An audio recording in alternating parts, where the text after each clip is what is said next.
Hello. Hi. How are you?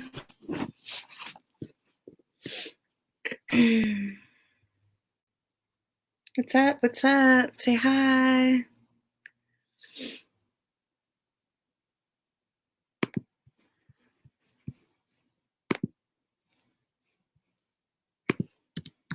You guys hear me?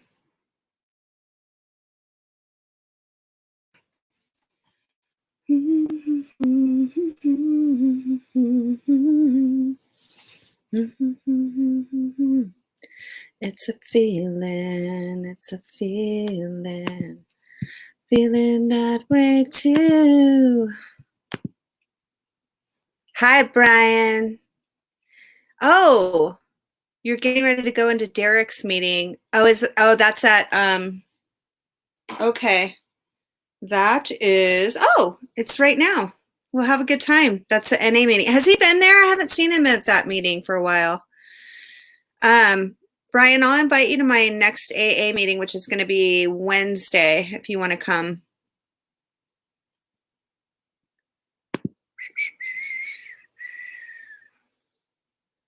Feeling that way too. Am I just a fool? In the summertime, living in the night.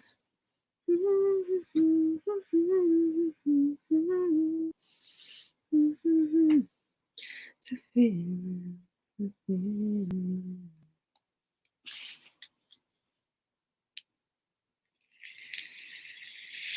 I know I haven't seen him around. All right, Brian, have a good meeting. I might end up going in there. Depends on if I get anybody here in the chat. But I'm going to have my AA meeting next week. I'll invite you to that if you want to go in there. Oh. Hi, Aunt Mac. Hi. Can we say a prayer for you and Michael? Yes. Okay, so who's our Father on heaven? Our Father, who art in heaven, hallowed be thy name. Thy kingdom come, thy will be done on the earth as it is in heaven. Give us this day our daily bread, and forgive us our trespasses, as we forgive those who trespass against us. And do not into temptation, but deliver us from evil. Amen. Mary, full of grace, the Lord is with thee. Blessed art thou amongst women, and blessed is the fruit of thy womb, Jesus. Holy Mary, Mother of God, pray for us sinners, now and at the hour of our death. Amen. Glory be to the Father, to the Son, to the Holy Spirit, as it was in the beginning, now and now. Yeah. Safe for all the whole night and every day. Keep them safe, dear Lord. Okay? Thank you, Aunt Mac. Okay, you're welcome. Okay, nighty-night. I love you, Aunt Mac. Thank you for the I prayer. love you too. Okay, you take care. I miss you. That was Aunt Mac. She calls me about 3 times a day. I know, isn't that sweet? You better get your butt into that meeting. Stop feeling sorry for me because I don't have anybody in here.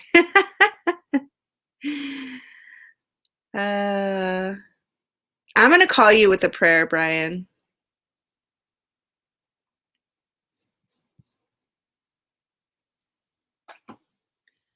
How you feeling?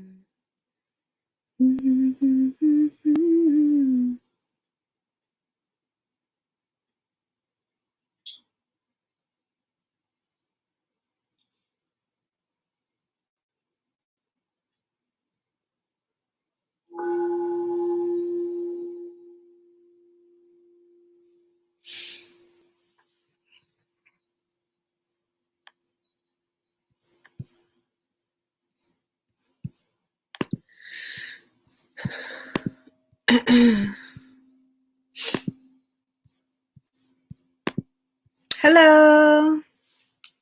How you doing, you guys? Hello, hello, hello.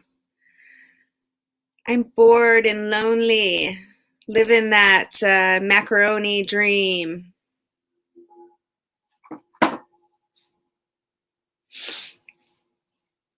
How's it going? Alexa, Albert! Woo, woo, woo! What's up, Albert?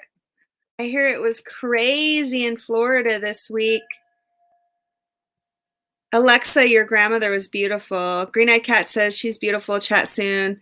Call with the Lord's Prayer anytime. You should have just called me. Thank you, Brian. I'll send you lots of prayers too. What are you guys up to? Aunt Mac just called me and she said, "Can I say a prayer with you?" And I was like, "Yeah." So we did a couple prayers live. All right, Brian, have a good meeting.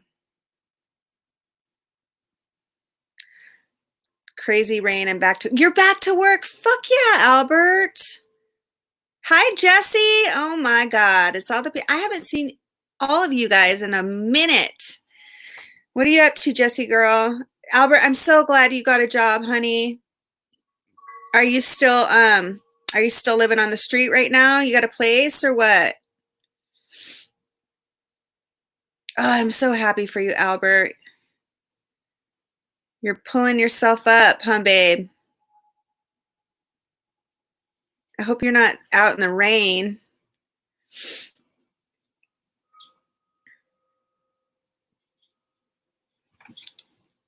So what's going on? How's that macaroni life? I call the pandemic macaroni. That's what this guy, Pierre XO. Oh, okay, Albert. Well, I'm sorry you're out in the rain tonight, babe. I'm so glad you got a job, though. Woohoo! That's fucking great. Are you working hard? You know what? I'm not working. I have great news, though. I just purchased my very first home. So, yeah, I purchased my very first home. And once I get in and get all moved in and everything, it's nothing fancy. It's very old and it needs a lot of work, but it's mine. And it'll be a place for me to stay until, eventually I want to do my property and my homesteading and stuff like that. Thank you. Yay, Albert! Cool. Hopefully some free food too.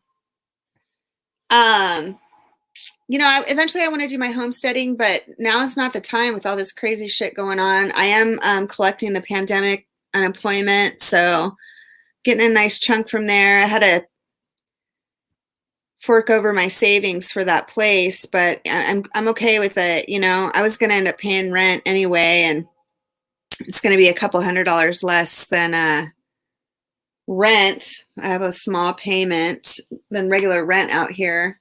You guys, it's so much cheaper to live out here in Arizona. Fuck. I will, Alexa.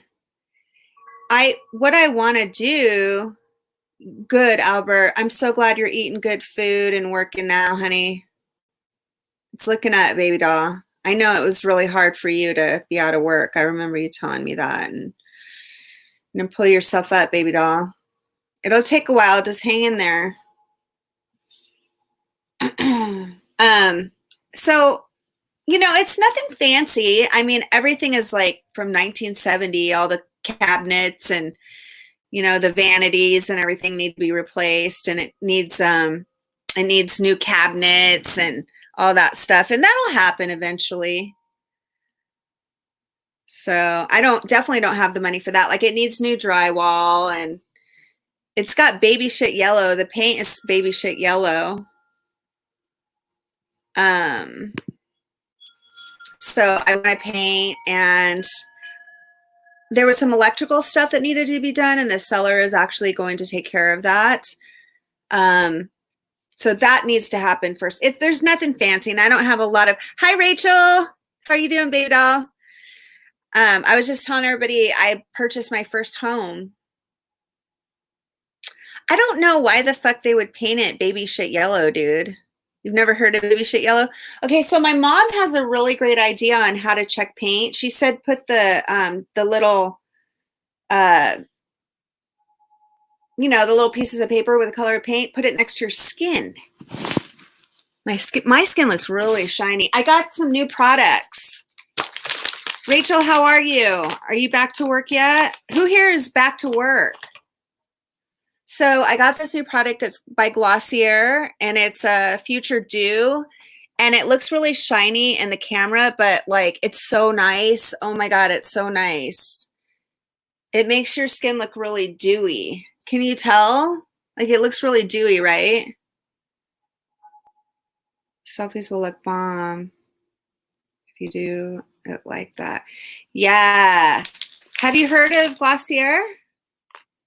That was popular in the 1970s, diarrhea yellow. I know, Albert. It's like they repainted it baby shit yellow. It is shiny, huh? I know. I think I need to blot a little bit, actually. It's all good stuff. Like, the ingredients is like grapeseed oil, black seed oil. Still managing my building and also collecting pandemic. Okay, yeah, good. Yeah, I'm collecting the Dude, I'm getting over $700 a week collecting pandemic.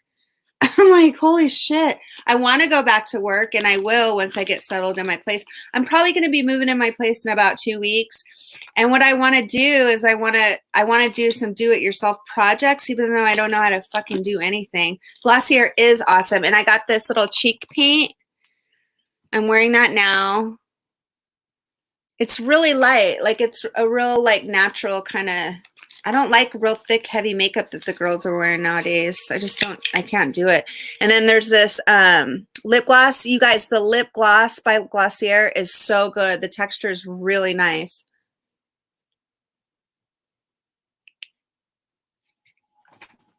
So I'm a shiny bitch right now. I think it looks better in person.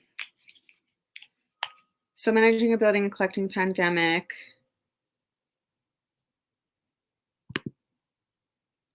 And like, I don't know about you, but I have really dry skin, so this is perfect for me. I don't know if it would work great on a girl with oily skin, though. Fedora Chick, hi, honey. I was just showing them my new products by Glossier. It adds, like, it makes your face look shiny and healthy. Little lip gloss, little cheek paint. That's my birthday present to myself, that and the condo that I just bought. I think Fedora knows I got a place. Cheek paint is awesome. I think powder blush makes people look older. That's a dewy product. Oh, what's a dewy product called again? It is Glossier Future Dew. All serum hybrid. I love it. I put it on my hands. It makes my hands look a lot younger. And Fedora Chick says, hi, Albert. Albert says, hi, Fedora. Fedora, Albert got a job. He's been out of work for a long time. Isn't that fucking awesome? So happy for you. Rachel's working. Alexa, are you working right now? I know you work with your pops. Phil's here. Hi, Phil. How did you find a place so quickly? I just, you know what? Okay, so originally I wanted to do the homesteading, and I still do, but I was going to have to rent an apartment, and I was looking at apartments, and I have this amazing real estate agent. She had done some work for me in the past, and I spoke with her, and I said, well, you know what, send me some stuff in the MLS. And she was sending me stuff, and we went and looked at a couple places, and I found something. It's 74.9. So actually 75,000. So I put a big chunk down on my savings, and my payment's really low. Guys, with utilities and everything, it's going to be like $900 a month with utilities and the HOA and everything. It's nothing fancy. Oh, cool. Alexa's working also. Wonderful. Things are looking up. I don't have any new men in my life, Jesse. Although I can tell you this. Men are so much nicer here. They just come right up to you and start talking. It wasn't like that in Seattle. Right, Albert? It's actually a little condo, Albert. Just a little one. Just a little one. Yeah, and it's on a really good side of town also, and I'm really close to a lot of shops and restaurants and stuff like that. And I'm only, like 12 minutes away from my mom. And once I get a job and I'm living there for a while, then I can start really looking at, I can sell it in a couple of years and then get my property that I want. But homesteading is not a good idea for me right now. I don't have the resources. I don't have a job, I was really surprised I was able to buy this place.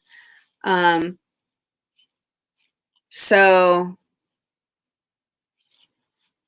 once I get stable in another couple of years, also my cousin Jack was telling me he wants to live in the same area that I want to, and he's already a homesteader. Like, he's doing that already. And he was talking about maybe we can go in on some property together. And honestly, you guys, I know this sounds sexist or whatever, but I need a man to help me with some of this shit. Because, help me do the heavy lifting. If I can get my cousins in on this. I know, Albert, it's really nice. If I can get my cousin to help me do some of this stuff, like the physical stuff, because he's married and then he's got kids that are grown, and they have horses, they have cows, they're just awesome people. And so maybe we can do this thing together in the future. But right now I needed a place to live, and, I'll build equity and stuff like that. And like I said, you guys will see, it's nothing fancy. Oh, I'll show you a couple pictures. Yeah, people are a lot friendlier out here for sure. I forgot that people could actually be friendly. And, it's not that people weren't friendly in Washington. It's just, me and my sister got to hang this weekend. Look at me and my sister. I think Rachel and Alexa probably already saw this. We went kayaking down the Salt River this weekend. So here's me. I look like a freaking potato. You guys, I'm in a kayak and there's horses back behind me. See those horses behind me? How fucking awesome is that? Those are wild horses, you guys. That's what I want to do, and I agree. I need my dad to help with homes. He's experienced with owning a few homes. It's going to be a lot of work homesteading, and I'm not ready for it. Kayaking it was tough. My mom almost went down. She got swept up, spun around, got up on the bank, and the water was taking her down. And then there was this big tree coming. It was coming right at her head, and she was looking at me, and she looks at the tree, and she ducked just in time. And I was like, oh my God. And I was like trying to get to her. She made her way out of it. Oh my God, it's Zach. What's up, baby doll? How you doing? Long time. Didn't you go to rehab before all this crazy shit went down? You know what? I had a great time with my oh yeah. Thanks for keeping me on track, Jesse. I had a great time with my family this weekend. Cousins, uncles. Let me show you my place. I know Jesse's like, just show us the place, girl. Let me try to show it to you to where I don't have to show the address and stuff. Are you feeling that way too? Am I just a fool? In the summertime, she said. It's got a really beautiful, oh, good, Zach. I'm glad you're doing good, honey. Okay, it's got a really great mountain view. So this is so you walk in. Hang on, let me try to get it to where. I know it's so bright. Hang on. Ugh. Okay. So there's the living room. You walk in and it's the living room. And then to the left is the kitchen. And then there's a half bathroom. I'm going to be closer to my mom, Rachel, than I am now. I'm like 45 minutes away from where my mom's at right now. And then there's some ugly brick wall thing there that I'm going to tear down. It's like, I don't know, it's some wall covering that it's really ugly. It needs work. It needs updates and stuff. And then you go downstairs. Oh, so I don't know if you can see, but there's a mountain view. As soon as you walk in, you see the mountain, which is really cool, and it's unobstructed. Yeah, I'm buying a little condo. It's my first home. And I'll live there for a couple years. But look at this view. So there's two patios, right? Hang on. I got to get it just right. There's two patios. And, you know, like the kitchen, for example, it needs new cupboards and, you know, I mean, that's all shit from the 70s right there. Hang on. Sorry, this lighting is like fucked, but I think you guys get the gist. Whatever. And then you go downstairs and there's a big bedroom and a walk-in closet and a full bath. And so there's two patios, which is really cool. Thank you. It's going to take a lot of work to get it looking cute, you know, a lot of money and work, but that'll, you know, eventually that'll happen.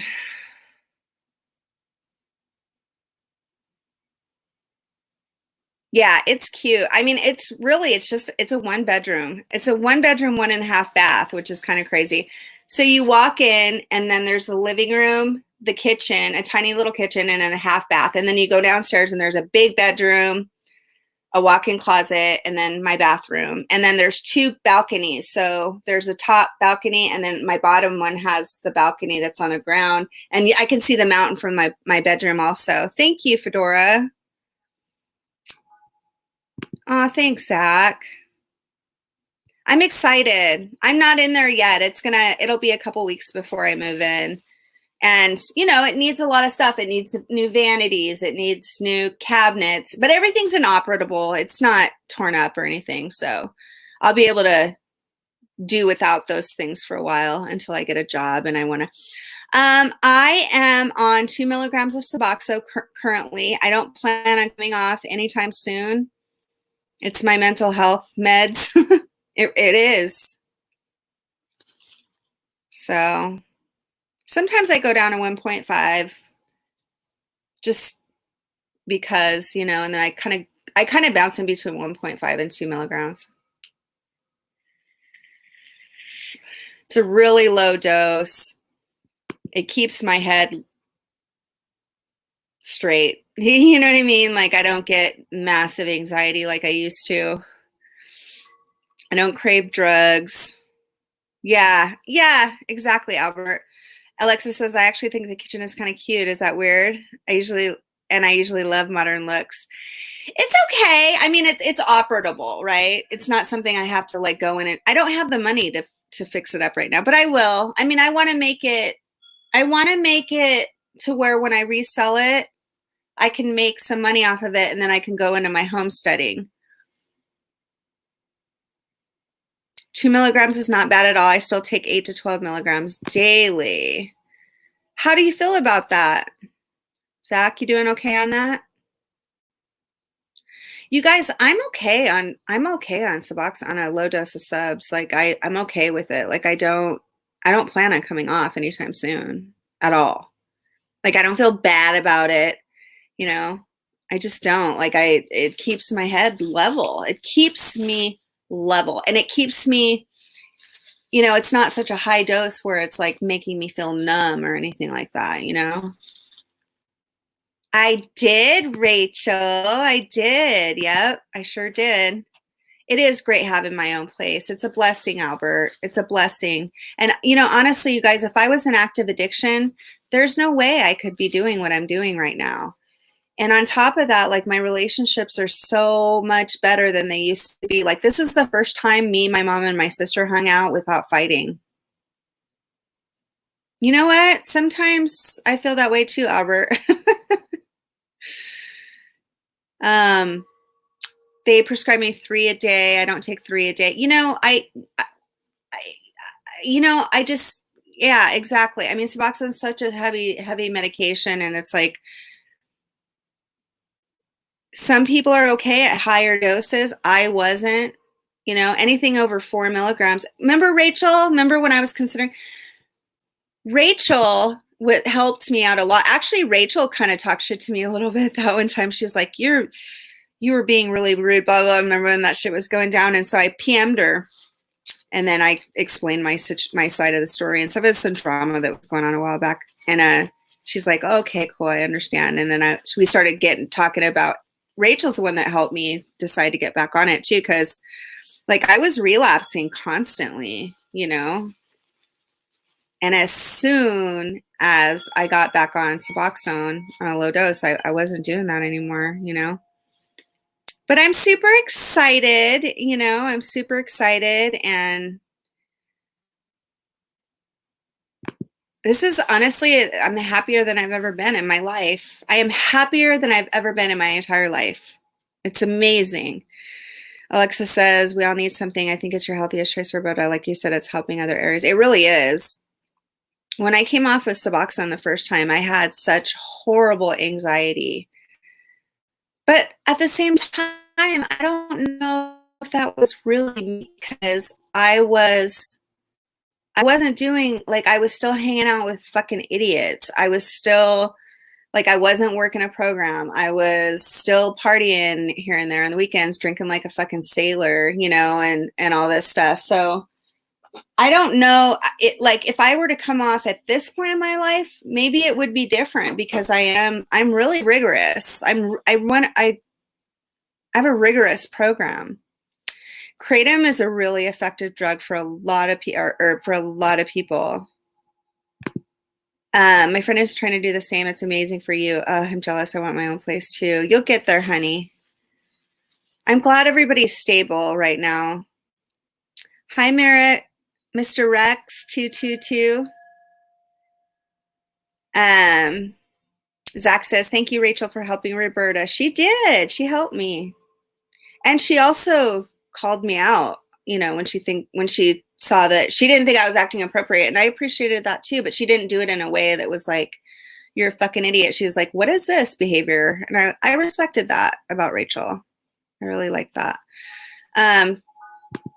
How are you, Mr. Rex? Oh, you got a cute little profile picture. Okay, Jesse says, do you feel Suboxone works better for you? Mental health, depression, the same kind of antidepressant? Yes, absolutely. Even better. Like, I've been on a lot of antidepressants in my life, and Suboxone is better than any of them. A low dose. Yeah, Albert. So what would happen was I would get on these antidepressants, and then a year later I would be in a worse situation than I was before, you know. Zach says Suboxone is really for opiate addiction. It's not used as clinical mental status. That's true, but it does help me with anxiety and depression at a low dose. When I was on higher doses, I had zero anxiety, but I was horribly depressed, you know. Um, yeah, Rachel. I like real people, real girls. And we've been close ever since then, huh? Zach says I work for mental health and I take antidepressants. Oh, it works for mental health and I take antidepressants. Yeah, I was on antidepressants for a long time in my life, and I just do what works for me. Hey, let me show you guys my kombucha brew. Check this shit out. So this is my set, and this will be ready in about 4 days, and then I'm gonna put it in the refrigerator. Look at that. You want me to show you my scobies? So these are my scobies. I actually grew these myself. Look at those scobies. I need to start giving them to people. Yeah, Albert, I make my own kombucha. Now that shit's expensive. I can't afford $5 bottles of kombucha. So I was like, fuck it, I'm gonna make my own, you know? This is gonna be mango kombucha.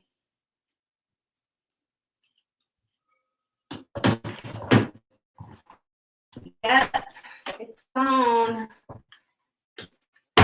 Yeah, and then I bought these like Italian bottles, but I need to get a filter, not a filter, but those things. Is it a filter? I don't know. I bought some of these too, but I'm just putting them all in that big one. I'm so proud of it though.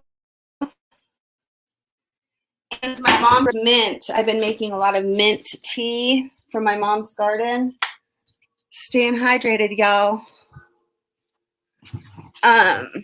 Zach says, do what works for you. Exactly. You know what? As long as you guys are happy, do what you do. You know what I mean? When your brain starts going, you know what? I'm not happy. When you're depressed, that's a good indication that it's time for change. You know what I mean? Looks like the buck we made in prison. Well, that's one thing, Albert. If I brew it for too long, it can become alcoholic. So I really have to watch how long I brew it for.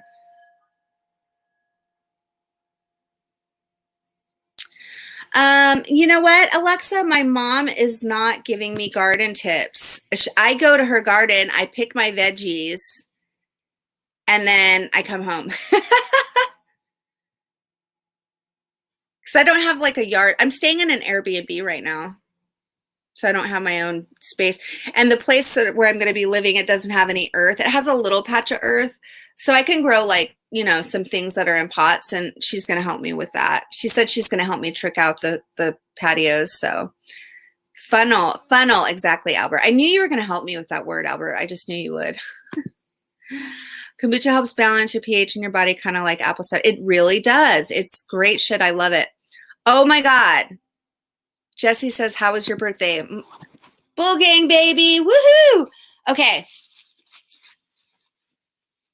This is the happiest birthday I've ever had.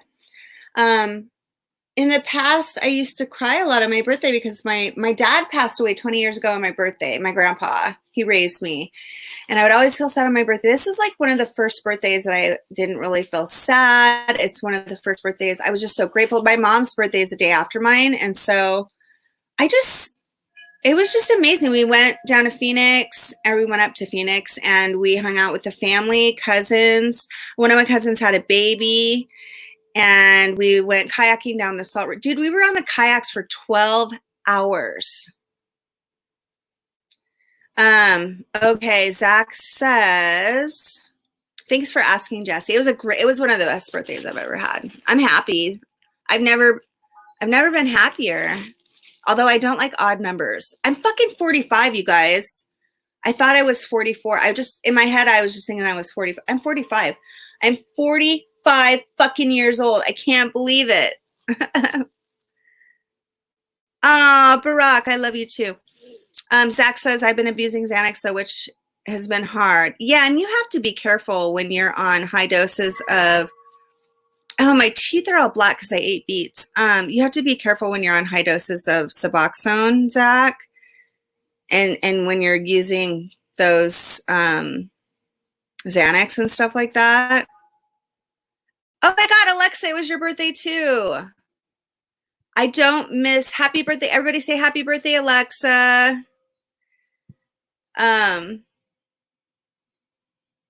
Do I miss Seattle? I don't miss Seattle. I'm way behind on my comments now. I don't miss Seattle at all. I mean, I miss Aunt Mac. Thanks, Rachel. Alexa says, Bull Gang, baby, I sent you a message on Instagram telling you happy belated birthday, and then I didn't realize I missed it. Well, happy birthday to you too, sister. And it looks like Albert is a Taurus also. Happy birthday, Albert. A lot of my friends are Tauruses. I love Taurus. I love my Taurus people. Let me catch up. Xanax is tough. Don't dop. Don't dop. Barack, I love you. I love you too. What's up, Barack? Happy belated birthday, Roberta. Thank you, Zach. Albert says, fuck Seattle. Albert says, happy birthday, Alexa. You too. Yeah, Bull Gangs. I know. I love Libras too. My best friend, Manda's a Libra. I love my Libras. I love all signs. I don't really connect that well with Virgos for some reason. And I'm a Virgo moon, so go figure.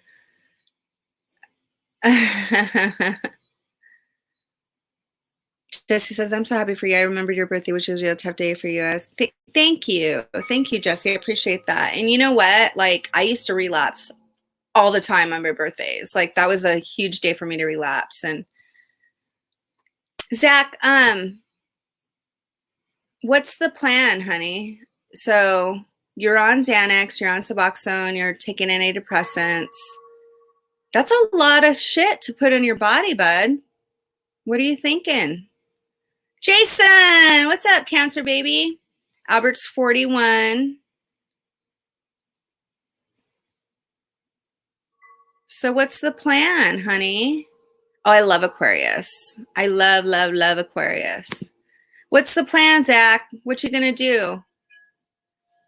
Albert says my ex was a Virgo. She was a handful.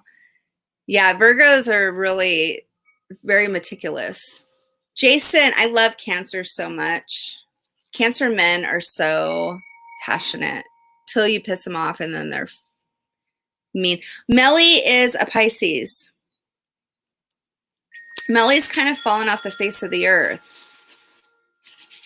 She'll answer my texts after I bug her for a while, but I don't know what she's doing right now.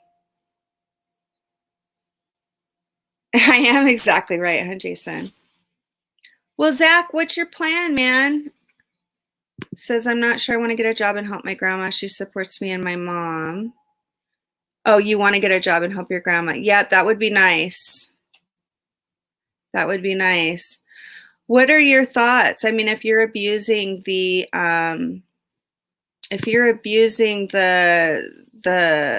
why I always want to call them barbiturates, benzos on the Suboxone and the antidepressant. Honey, that's hard on your system. How old are you, Zach? Albert says, Jason with the passion. Oh. How many boys do we have in here? We have 3 boys. How many girls? Jesse. Is Fedora still in here? Rachel, Alexa.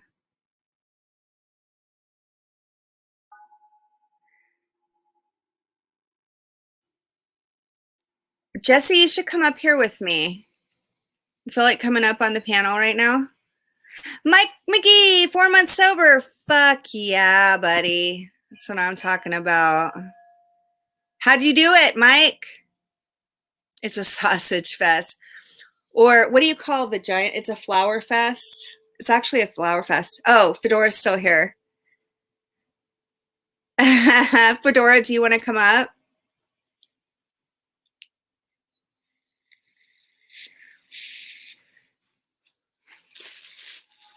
What happened with Melly? I remember she went to rehab. Yeah, she did really well for about a month. She, that's the thing. It's like, and that's happened to me before too. Like, I'll do like go to detox or figure something out, and then I'll get back on, get it back on a good path. And then right when I'm starting to feel good, I'll be like, oh, well, I can handle it. I can just have a couple or whatever. So she's kind of in that stage, I think. I could put your voice. Oh. All right, well, come on up if you feel like it. It's a fish market. All right, let me send you a link, Fedora, if you feel like it. Do you feel like it? I just feel really tired and I get confused. Sometimes I forget a lot. I'm 23. Yeah, baby doll, we want you to have a clear head at 23, sweetheart. All that shit you're putting in your body is just fucking up your hormones. Hang on, I'm going to get Fedora up here. Jessie, do you want to come up too, honey?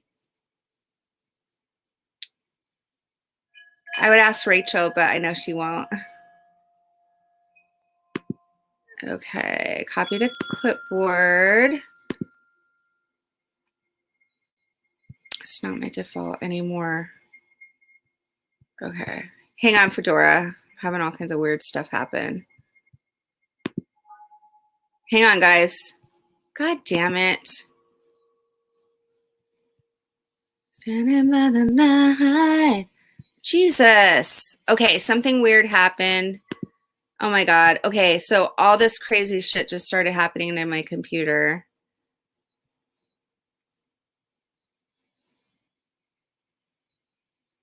This is bullshit.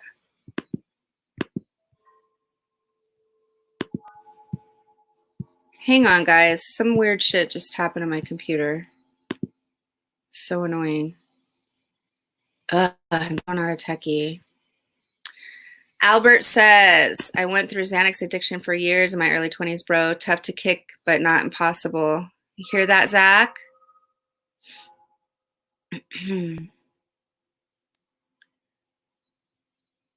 Okay, let me try this again. Fedora. Standing by the light.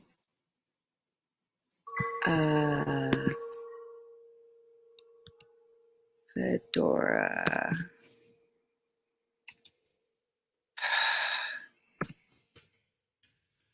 Oh, geez. Now I can't find you in the... Ugh! Straight. Fedora.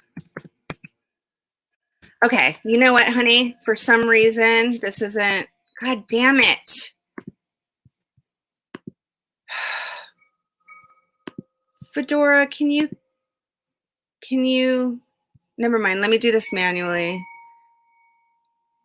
Okay, Alexa, good night, baby. Thanks for coming on. Okay, hang on. Bear with me, Fedora. I'm so annoyed.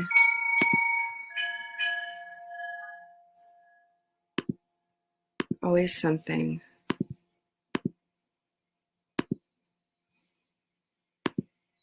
I'm not a techie. Bear with me.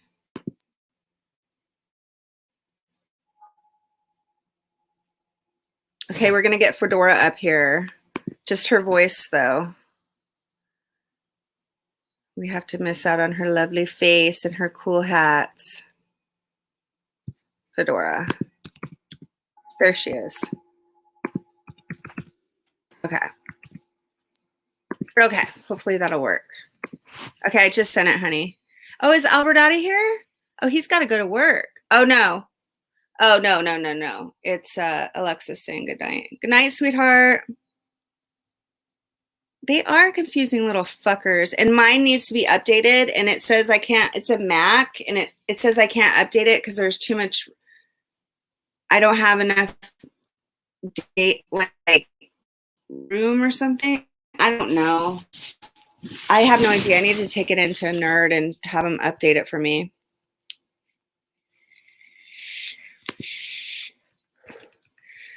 So, thanks, Albert. I will taper slowly. Well, I mean, at least, like, have you thought about maybe lowering your Suboxone? Well, if you, I mean, I don't know. I'm not your doctor, but like, when you're taking benzos and opiates together, Zach,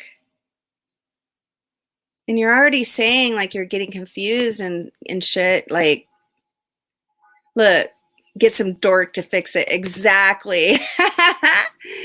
Okay, here's Fedora. Exactly. Okay, here's Fedora. Hello. Okay, it's an echo. Yeah. Okay, there we go. I knew she'd fix it. So Fedora's a techie nerd.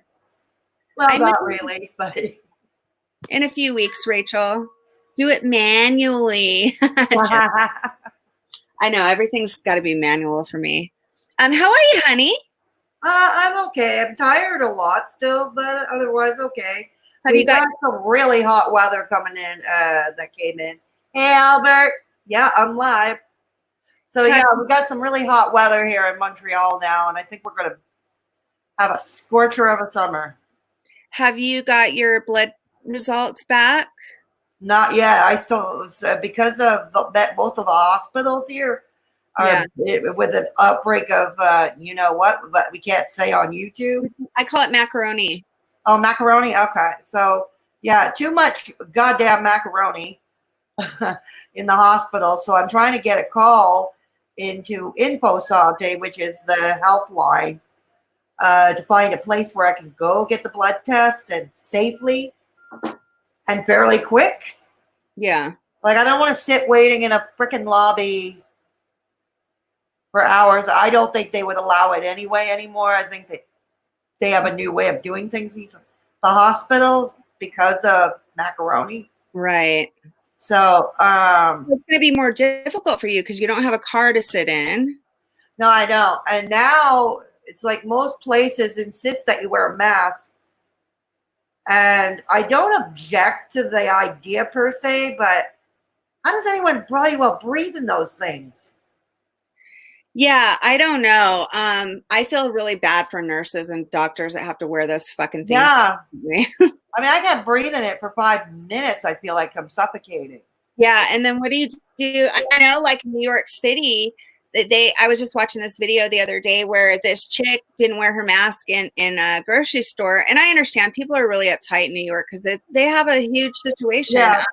But they were ganging up on her. There's a video of it, and they were ganging up on her, like screaming at her in her face, screaming with their masks down because she wasn't wearing a mask, but yet they're screaming, they're spit at her.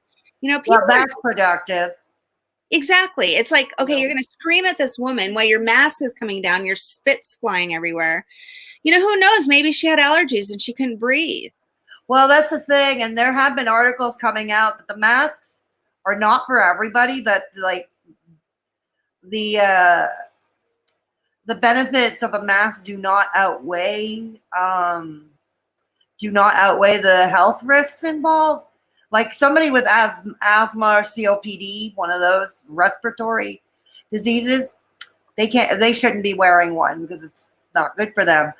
And same thing for kids 2 and under, because a kid 2 and under can act, or like a baby, can suffocate. And of course we know how little kids are when they spread their germs. So yeah, it's just out of control. There's so much shit going on right now with it, and it's hard to, I mean, I understand why some places are so strict, but you know, like it's like Joann's, it's a store, it's a craft store, it's a smaller chain craft store, and it's all over Joann's. I don't know if you guys have heard of it. But like they just made them, they closed down a bunch of their businesses, but they closed the craft store. It's like people are sitting in their homes. Like craft stores don't get like so packed that, you know, and also, but people can go to Target and Walmart, but they can't go to their craft store. It's just bullshit. A lot of No, I know. it's starting to make me really angry. And I know like a lot of this in our country is, there's a lot of political stuff around it that I never paid attention to politics until now. And now I'm like, I'm really seeing what's going on with this division, and it makes me sick. Well, our governments are failing us, you know. Our governments are failing us. Yeah, and they don't know what to do either. And people are, the reason why there's so many conspiracy theories because they don't trust their government. No. What happened to your mic? Can you hear me? Now I can. So once in a while, I don't know if it's like you step away from it. We see your lips move, but there's nothing, no sound coming. Oh, maybe it's the internet. You know, like it's sometimes when you look away or something, you know. Okay, But let me know. yeah, I mean, let's put it this way. It's such a joke here, okay? Montreal is still very much the epicenter of Canada. We have the most cases. We have the most cases that wind up in ICU. We have the most deaths in this province. Okay, yeah, our government reopened. Yeah. Okay, reopened. And our public health director is a bloody joke because he decided, get this, he decided to become a TikTok star. I know. Like the director of public health is a TikTok star. Yeah, I heard that. So Fedora, Fedora and I have different views on this because Fedora has a compromised immune system. I do. And so you and I have different views on, you know, what's going on here. So it's kind of cool that we can both talk about stuff. I mean, it's really, and I was thinking about too, like my dad died of cancer 20 years ago. And I was thinking, what if he was alive now? He would be like really worried about going out in public and stuff, you know? It was funny. I have a friend. I don't know if anybody can hear me. Okay. I have a friend whose mom died just last January. She was in an advanced state of dementia, had been in a nursing home for the last couple of years.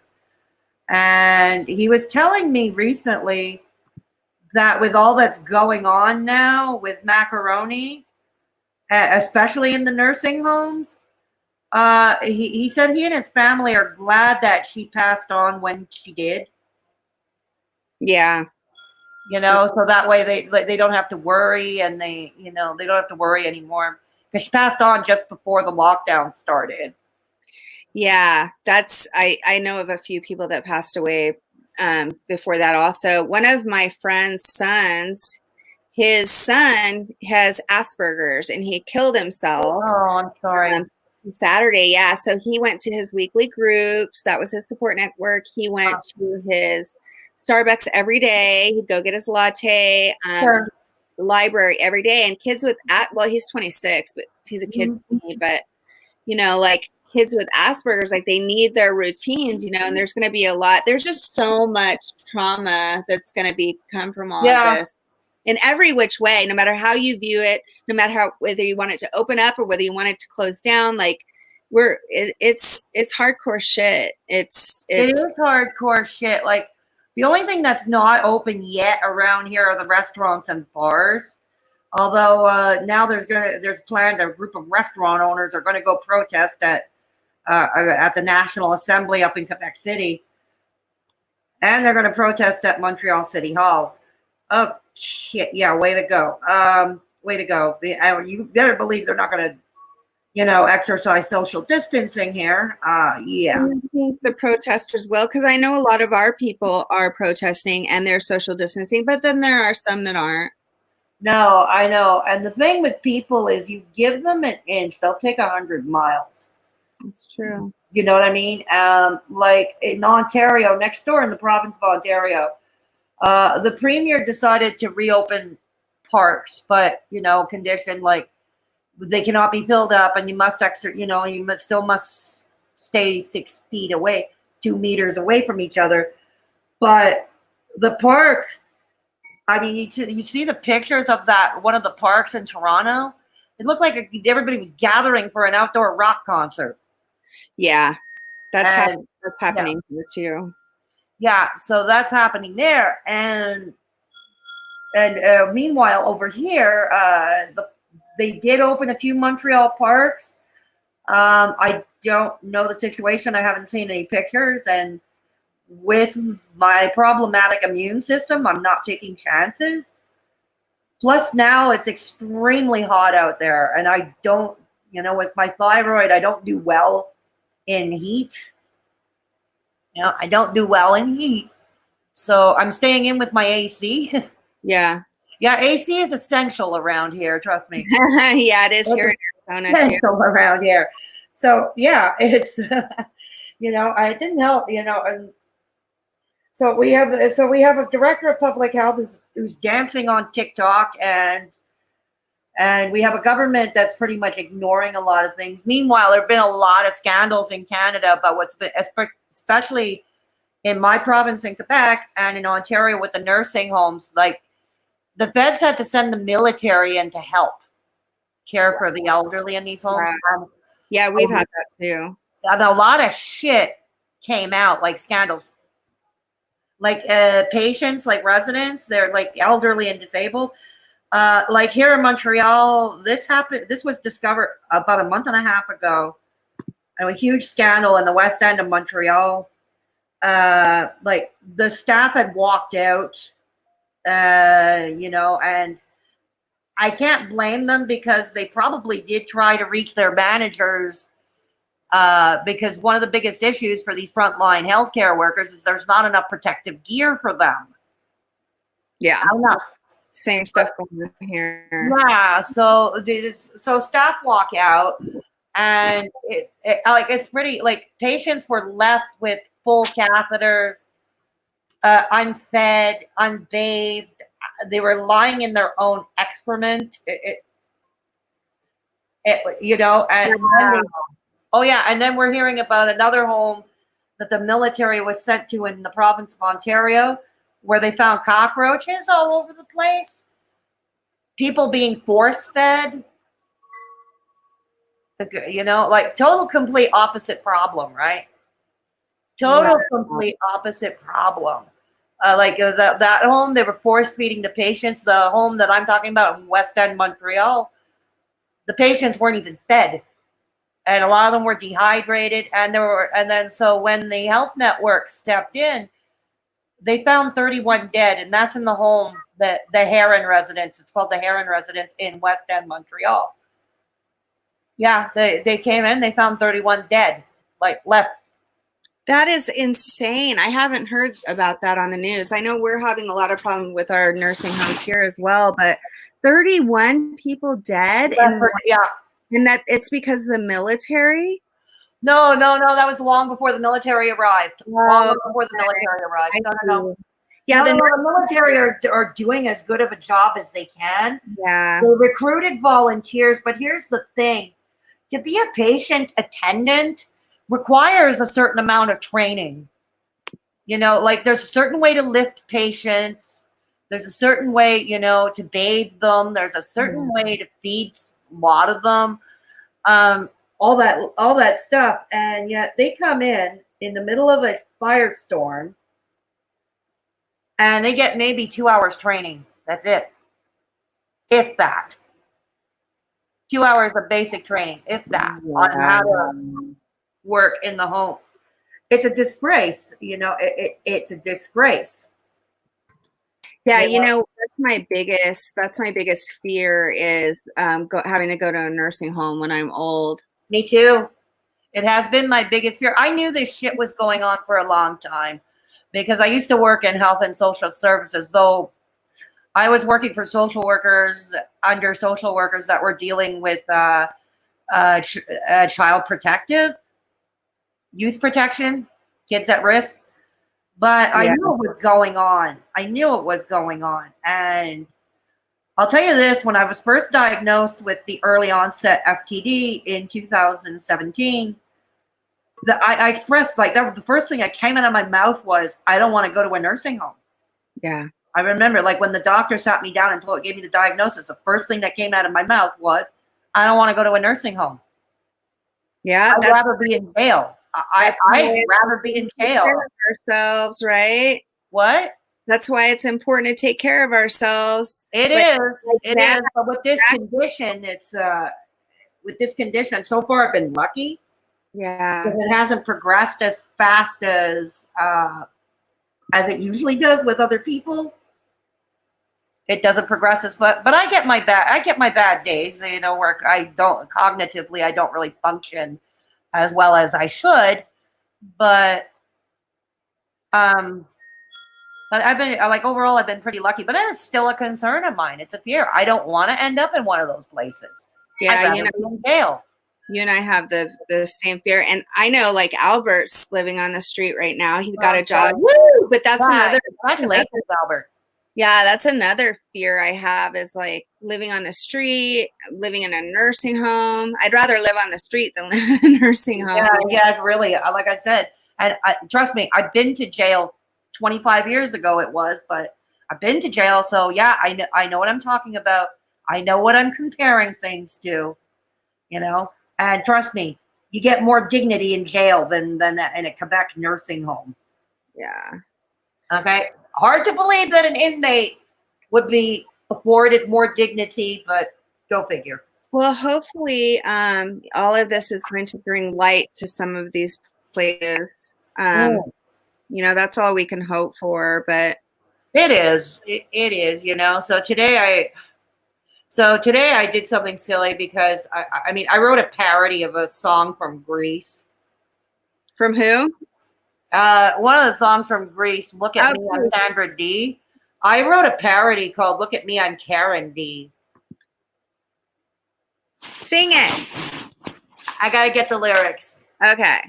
I have a terrible voice. I'm warning you, I have a terrible voice. Just sing it for us. Okay, let's catch up with the comments. Sing, but... All right, you get it. I'm going to catch up with the comments real quick. Rachel said that back in January, she thought she had the coronavirus. I think a lot of people are in that situation. She lives in Los Angeles. Albert says, news don't talk about exactly what you're talking about, Fedora. It's true. Like,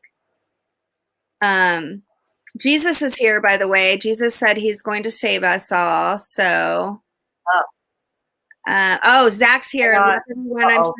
Hey, real quick before you go, Zach. My computer screen froze. Hang on. Okay, Zach, before you go. My computer screen froze. I don't know if anybody can hear me. Yeah, we can hear you. We can hear you. I want to, before Zach goes, though, I want to say something. We can hear you, honey. Zach. We can hear you, babe. We can hear you, Fedora. Yeah, Zach, my screen is frozen. Hang on. Zach, I want you to evaluate your situation, babe, and start thinking about what you're doing. Okay, here we go. I don't want you to end up ODing, Zach, because that's very well what could happen to you, honey. Oh, I already scared somebody off. I haven't even started singing yet. My terrible singing voice. Albert says, Zach, brother, be good. What? Albert says, Zach, brother, be good. I want Zach, before you sing, I want Zach to Sure. I want Zach to really take a look at what he's doing to himself and know that you don't want to be like all of us sitting up here, you know, in our 40s, like, you know, I know Fedora has over 20 years and stuff like that, but you know, a lot of people don't make it into their 40s when they're using hard like that. So I really want, okay, he says, okay, I really need to think about this and what I've been doing. Yeah, you do. And right now I think it's really important to do some harm reduction and to be really conscious, you know, about what you're putting in your body right now. You can die from this, Zach. I'm not just saying this, you know, you don't want to die young. I hear you. I believe that. Rachel says Xanax sucks. It's hard to get off. It really is. And I know you've already been to rehab and stuff, Zach, but I want you to be really mindful and conscious right now of all the shit you're putting in your body, okay? Because it's not going to get any better. It's just not. Rachel says taper off those. Zach says thank you, Albert. We care about you. Keep coming around here, okay? Absolutely. Also, do you have a link to the Discord, Zach? There's some meetings. I pop into the Discord meetings quite a bit. Real quick, Fedora, I'm just gonna put the link here. Yeah, no problem. Take your time. Back. Do you have the Discord link? Me? No. No, Zach. Tropical Fruit Loops. My good friend's mom slipped into a coma off Xanax, and now they've been caring for her for some days, like 5 years. Yeah, and the sucky part, I'm sorry to hear that, but the sucky part is, they probably can't even go visit her right now while she's in the hospital because of the macaroni. All right, let me get you this link real quick, and I'll let you go, okay, Zach? This is the Discord. There's a lot of really good meetings in there. There's one every single day. There's actually one right now. Well, it just ended. And then we're going to hear Fedora sing. Oh, I'm going to scare away the chat. Okay, let me put it in here real quick. I have to do it manually. HTTPS dot. Oh, Jesus fucking Christ. Oh, sorry. I didn't mean to take the Lord's name in vain, Jesus, because Jesus is here, actually. Jesus dot GG / that RACQ BBZH. Just gonna get something to drink. Okay. BBZ. Okay. There you go. There you go, honey. Yeah, honey, there are meetings online. These are meetings online. Okay. I just sent the link. I don't freaking see it. Let me do it again. God, HTTPS semicolon. Ugh. Where's that? Don't go yet. DISCORD dot GG / dot RAZQ BBC. Yeah, you'll see me in there sometime, Zach. Here's the link, okay? All right, there it is. You got it, Zach? Go in there and look around, navigate. I'll see you over there sometime. Does anyone know how the best to get off benzo? Has been trying for years, and I get to an emergency room, man. Get to detox, buddy. All right. All right, I'm warning you. I'm gonna scare your chat away. I'm so excited. So you wrote this song? Well, the song is a parody of "Look at Me, I'm Sandra D." That's right. Earlier today, I did a stream about the Karen meme, and so I wrote a parody of "Look at Me, I'm Sandra D." It's called "Look at Me, I'm Karen D." Okay, I can't wait. All right, here goes. All right, tell everybody what a Karen is. Off key and everything. Tell everybody. Look at me, I'm Karen D.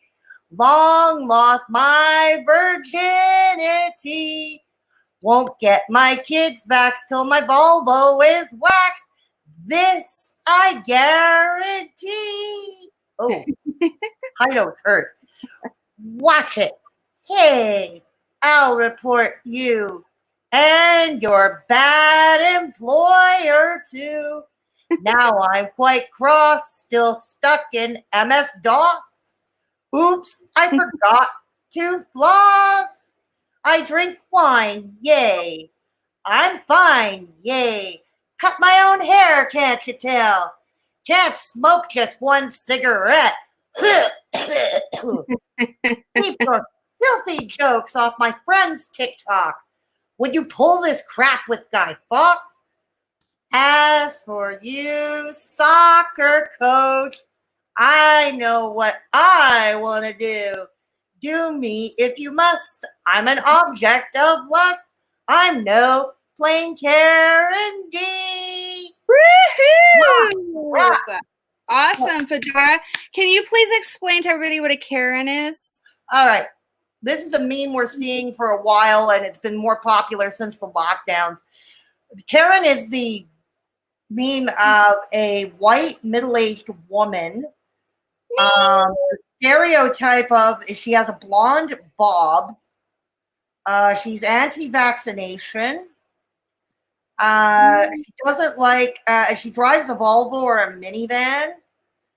She's always like, if there's missing a ketchup in a Happy Meal, she's going to complain to the manager and threaten to sue at McDonald's.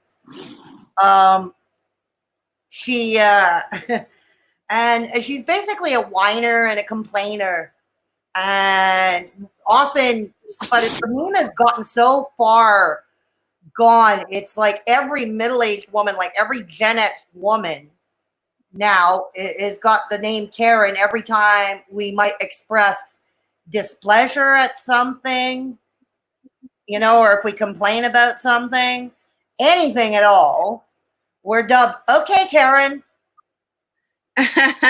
So basically, she's like a yuppie chick, like a social justice warrior. Oh, no, quite the contrary. She's very entitled to her entitlements. Oh, so worse?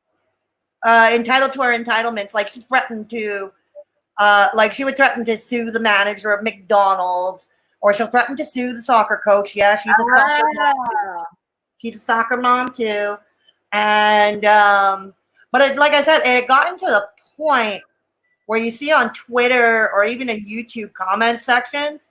And recently I got into a few skirmishes because I did a video on my channel last week that apparently got quite controversial. I'm not going to get into the details. It's up on my channel still.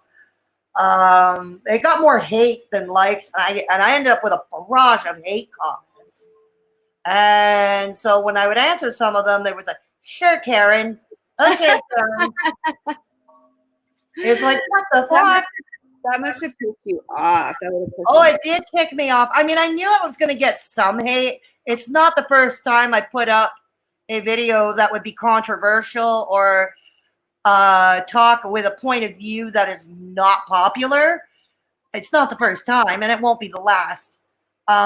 But this particular one from last week, the barrage, it was like, whoa. Like I was getting it from all ends. And so a lot of them were calling me Karen. And yeah, Karen was the thing. So wow. It's like, I had no idea, like the name Karen is such a connotation. And I was talking about, like these groups of women, certain demographics, they're not liked for whatever reason. They're given a name and it's given a negative connotation. But what about men who do the same thing? They don't get a name. No shit, huh? Oh, wait, no, white males get a bad rap nowadays. Oh, they do? Yeah, well, in our country, in my country. Oh, okay. Oh, yeah, white men get a bad rap. What? It's just because of everything that's gone on with like corporate power and, so that's, they're dogging the white male. Actually, so the age group, like baby boomer age, white men. Okay. Yeah, baby boomer. That was basically our parents, our parents, like you were in my live stream this afternoon. Yeah. So I think you missed the song, but you got part of the conversation. And yeah, you were engaging in the chat. So you had said that too. Like the boomers were basically our parents. Yeah. And yeah, boomers. I'm like, fuck off. Like, go figure. We're lumped in with boomers. Somebody called me a boomer once, and I was like, you're an idiot. What? Somebody called me a boomer once, and I was like, you're an idiot. Yeah, no shit, right? It's like, wait till they call you Karen. Oh, that'll piss me off really bad. Yeah, I never really come on YouTube and complain, though. Like, what happens to me is I come on YouTube and I forget everything I want to say. Mm-hmm. Even if I write it down and I say a lot and I can't stand my own voice and then I just don't talk about anything. I just kind of come on YouTube just to check in with people. But I've been doing no poo now for almost 2 months. Right. All right. A month and a half, and I'm loving it. Yeah, I have stopped washing my hair too. Yeah, we should start a club. The women who do not wash their hair. How is your hair turning out now? Because you It's said fine, it's fine. It's not as dry. Like for several years now, probably because of the thyroid in part, that my hair had been dry, like so dry that like it would crack. And I stopped dyeing my hair 2 years ago because of it. I stopped dyeing my hair, and it comes in gray. It comes in gray. I'm old. I'm older now, right? But yeah, it's a lot softer now. It's a lot softer now. I mean, eventually I will have, just for the sake of cleanliness, I will wash my hair. It's been 3 weeks now about. yeah, So it I'll give gets it another better. It gets better and better and better. Yeah, I'll give it another couple of weeks or so, Everybody say hi to Drina. Hi. Hello. Hi, Drina.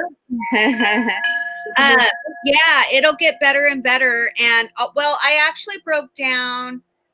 It was when I came back from the Salt River, and I bought some of that. Do you guys have Trader Joe's in Canada? No, we don't. I wish we did. I wish we did. Oh, I love Trader Joe's. Yeah. I bought some of that natural shampoo from Trader Joe's. It's like a tea tree oil, and I used a tiny little drop, Sure. and then I got it in there a little bit, so it's still all fresh from that. But that's Cool. the only time I had to. I was in the river, and Yeah, I didn't like wash my whole hair. I just got in there in the scalp just a little bit, and then I rinsed it. Sure. Real quick. Drina, how are you? Drina used to have a channel. She doesn't talk on it anymore, but Sure. and Fedora Chick has a channel, you guys, just in case you didn't know. Yes, I do. Thank you for promoting it. Yeah, but yeah, like I said, Do you forget what you want to say when you go on? a lot of it all the time, but it's part of my thing, and I have a double whammy because of the FTD. I get word loss, or the wrong word comes out, like a word that I meant to say comes out a completely different word.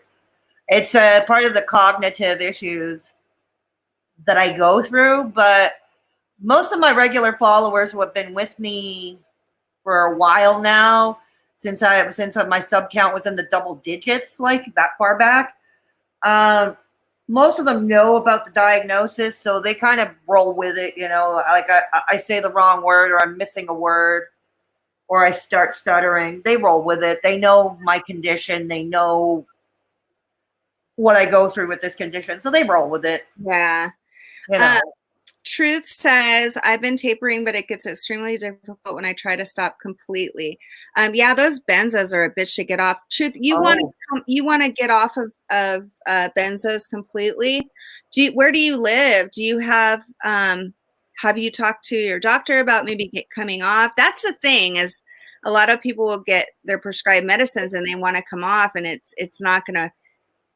If you talk to your doctor about it, and they're going to taper you and they'll get you off, it's just about making that, unless you're buying them off the street, it's about making that decision to like, okay, I've got to, the best way to come off drugs and alcohol is to ask for help.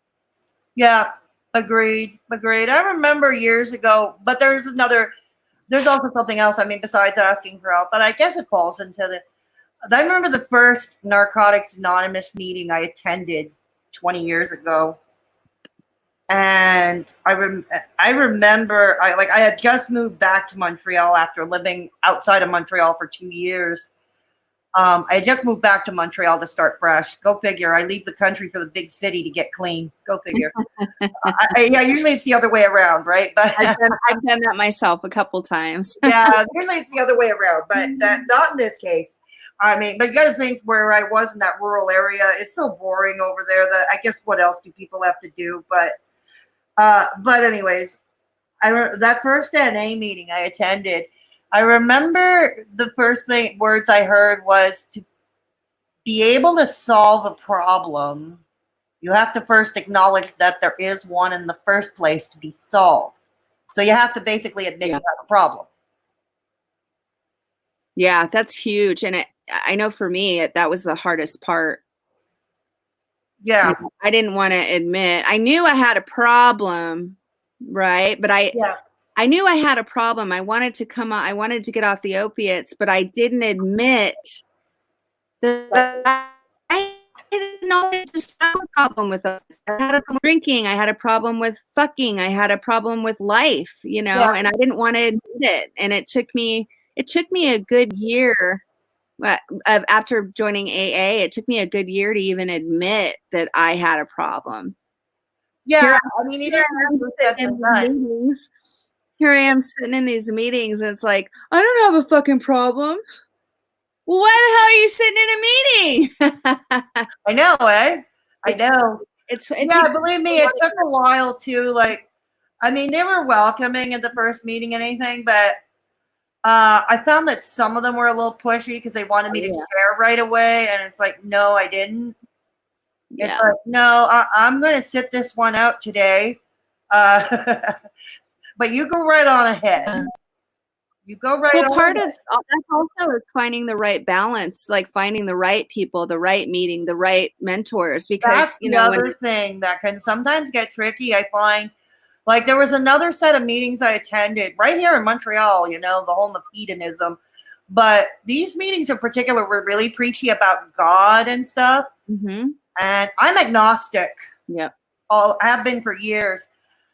And I felt that was being disrespected. It's like, okay, I understand you feel you have to, or this is what you're preaching. Mm-hmm.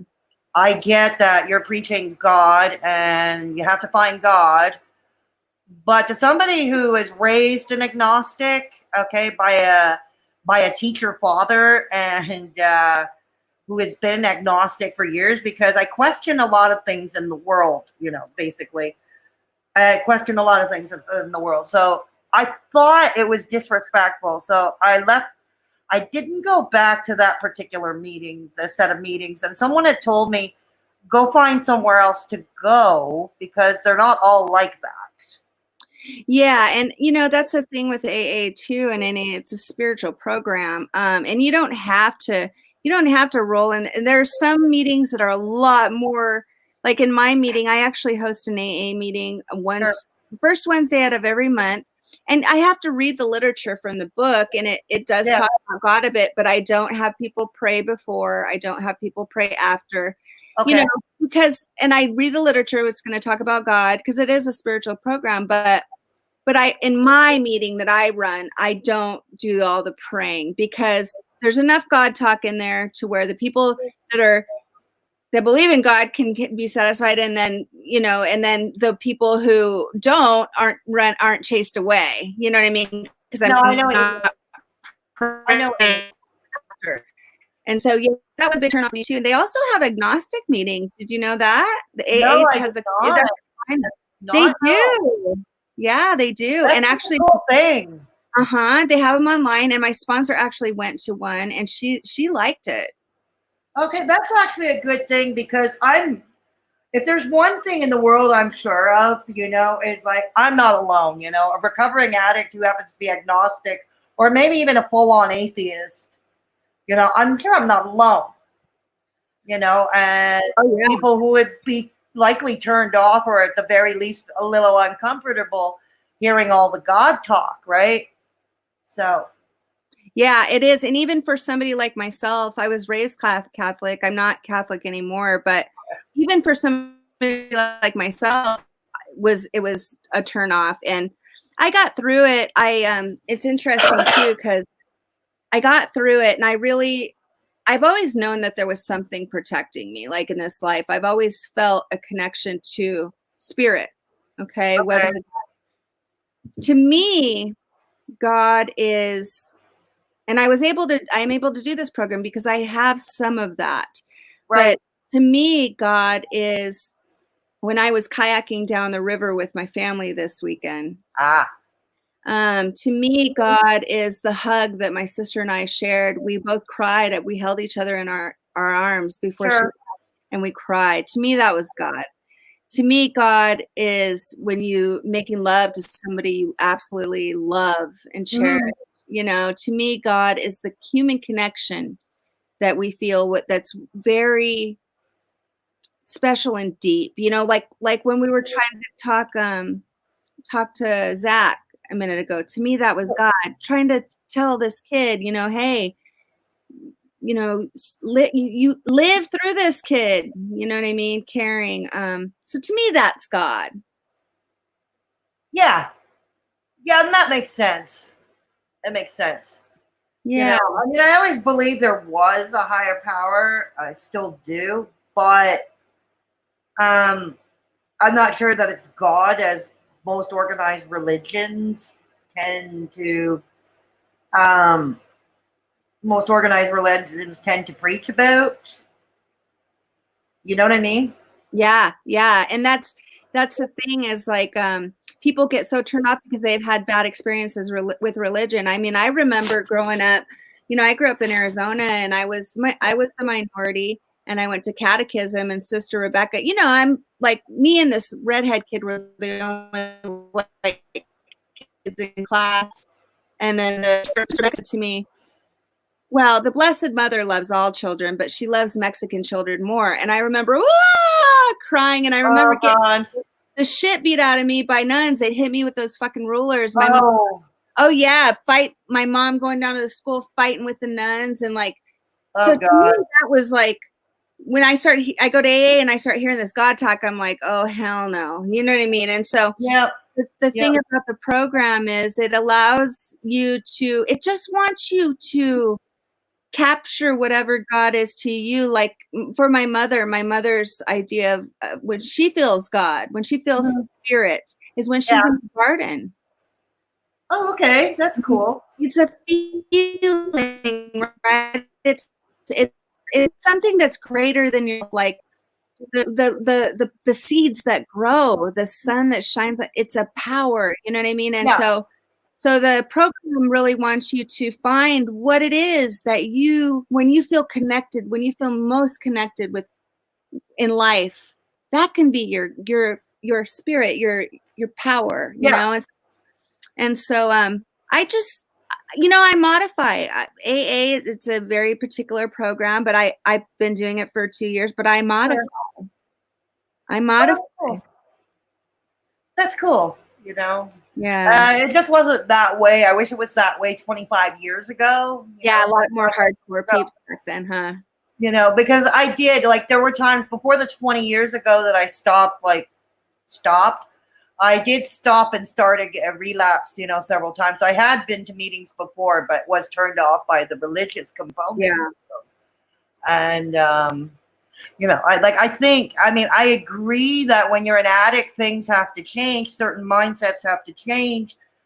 But your basic philosophy of life, you know, your basic philosophy of life, for instance, about religion, about God and all that, I don't think it's right to force that on somebody. Absolutely. And there are meetings you can go to, like, you know, Keep Clean Machine. He has a little channel and I talked him into finally getting to a meeting. He went to a meeting and they kicked him out because What? Yeah, he went to an AA meeting. There was no NA, his drug of choice is heroin, but he likes to drink. He gets tore up on alcohol and stuff. But he was talking about his problem with opiates, and the lady was like, "Oh no, you can't talk." Oh. Okay, and that happens to so many people, and it's such bullshit. So you get these people. That's the thing about these meetings. The program itself is amazing, okay? Sure. But you gotta find the right people to connect with. Yeah. It can totally destroy. I'm fortunate. When I first rolled in, I felt accepted, and then all of a sudden I didn't. But thankfully, I had the sense to keep going and find other people that I could connect with on a better level, you know. So, but a lot of people don't have that. They're just stuck it and they'll go back out and use, you know. Hi Lori. Hi Amador. Hi Lori.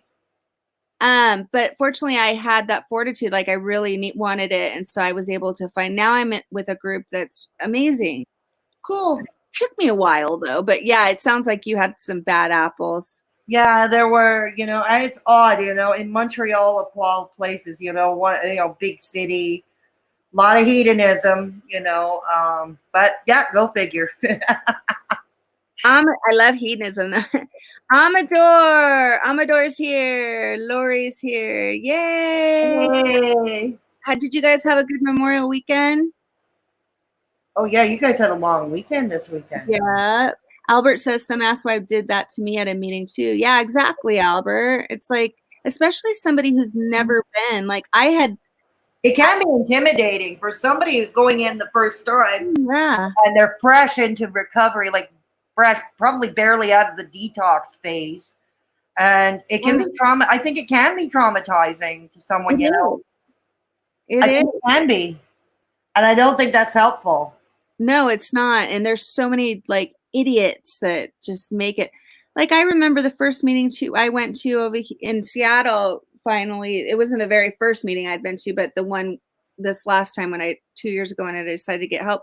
It was my third meeting, and the guy had like 8 years sober or whatever, and he looks at me, he's like, "Oh, great ass," and I just turned around and I looked at him, and I was like, Oh, like that's not welcoming to. That's not. You're no. not going to make the women feel safe if you're going to be doing that Oh, shit. yeah. Like, like you may as well be out on the street again. It's like, it's just, there's so many fucking idiots, There are. There definitely are. And it's funny, like the guy trying to pick you up there thinking it's a meat market, so to speak. I mean, isn't one of the, I don't know, I mean, I wouldn't go so far as to say it's a rule as it is strongly suggested, a strong suggestion, that you're not supposed to be in any kind of relationship for a year. Yeah. And I kind of agree with that because, love is great and it makes you feel amazing, but then you get into your first fight 6 months down the road and then it could cause a relapse, Yeah, you're fragile during, like, the first year is always the toughest. You know that. You know that. I know that. Yeah. Yeah. It's how did you get clean? What did you decide to do? Tell everybody what your drug of choice was and how you decided. Cocaine and speed, and I put them up my nose. Yeah. That left me with issues with my sinuses, unfortunately, permanent issues with my sinuses. Yeah. It also fucked my metabolism up good. So ever since I got off, I've been dealing with weight issues. And now I have a thyroid condition in addition, which really hampers your weight issues. Trust me. It really hampers with your weight issues. Everything. Your whole hormonal system. Oh, yeah, your whole hormonal system is thrown out of whack, and I was on 2 drugs that basically did 2 things. They both, putting coke and speed up your nose. It acts as an appetite suppressant, so you don't eat. You don't feel the need to eat. You don't even think of food. Yeah. And the other thing is it speeds up your metabolism, so it comes a time you're thinking about, oh, maybe I should eat something. You eat it and, it's done, metabolism acts up quickly. But when I got off that last time, it's like my metabolism crashed. I had a talk about this with a nurse because I do have weight issues. And the nurse had said when she had, learned, this was a new doctor, who didn't know my history. And the nurse had said, oh, well, your metabolism crashed. No wonder. Your metabolism crashed. No wonder. And so getting off the first time, I did not need drugs. I did not need a tapering medication like Suboxone or methadone or anything like that. Yeah. I did not go to a facility. I did it on my own. It's not to say that I recommend necessarily doing it on your own. Yeah.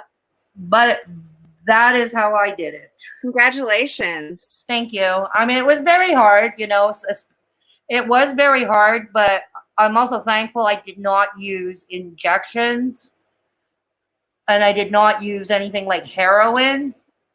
Yeah. Because that would have been a whole other different story. Yeah, I would have needed medical assistance, obviously. Yes. I would have required medical assistance. Sometimes, I mean, my mom got on her own. Not on her own. She went to rehab, but, she didn't need them. But she had been on methadone and stuff in the past, too. But people are able to do it. Just, you're the minority. Yeah, I know I am. That's why I say I don't. And this is the thing I stress, that I don't recommend it. Like, you want to go it alone. And especially if somebody comes up to me like they were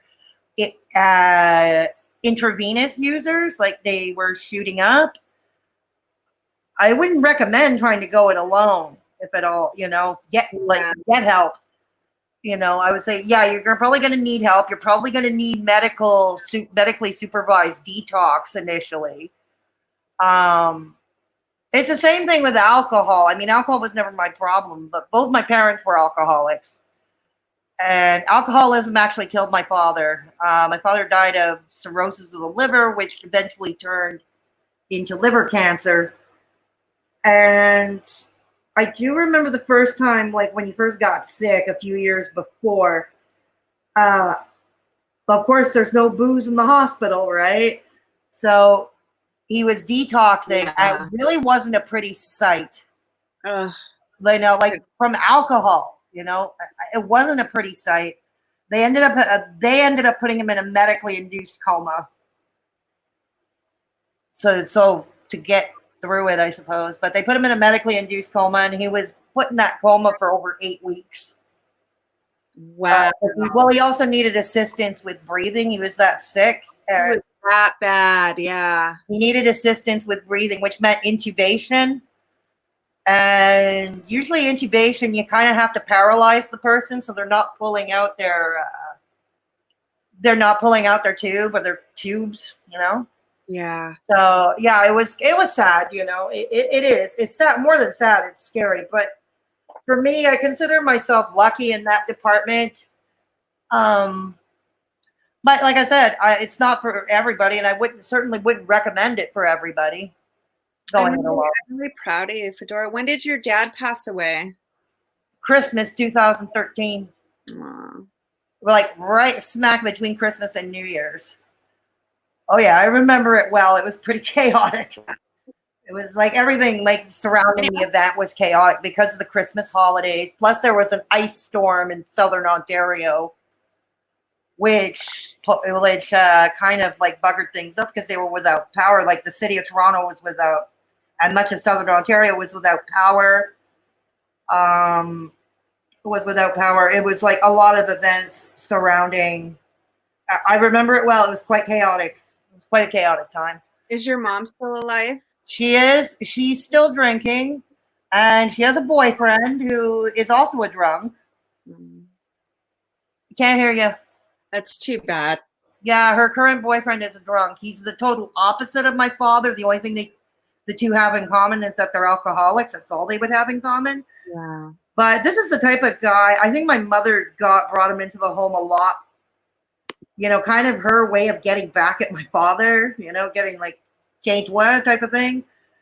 Yeah. Because this is a man my father would have thrown off the 9th floor gallery. Yeah. Not out of jealousy or anything. It's just not the type of man that he would like. Sure. And it must be hard for you to know your mom is with somebody that's not healthy and.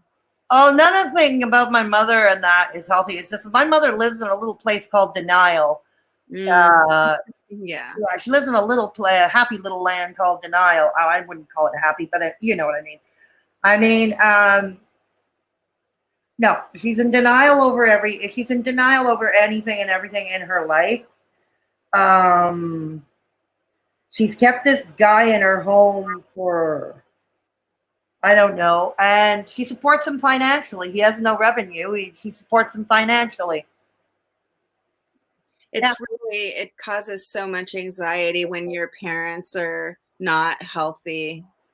When your parents aren't right and they're abusing themselves like that. My mom's a big time drinker. Like it fucked me up. So even though I felt like I didn't have any right to feel that way because I was fucked up too. You know what I mean? Yeah. But the amount of anxiety I would have over like my mom, like what is her future going to be like? It's horrible. It's a horrible feeling as a parent and as a child. Your parents are doing that shit. Oh yeah, I know. It's really quite. I mean, like I said, I don't know how it came to be. I chose another addiction over alcohol. Alcohol was never really my thing. The only time I would have a few drinks, basically, was to come down off the high from the coke or the speed. It was to come down from it. Yeah. That's how I was with alcohol too. Like Yeah, it's to come down, you know? I just did it because it was there. Like Yeah. not because I didn't have any. If I didn't have any opiates, and that's what I would do. You know. No, I get it.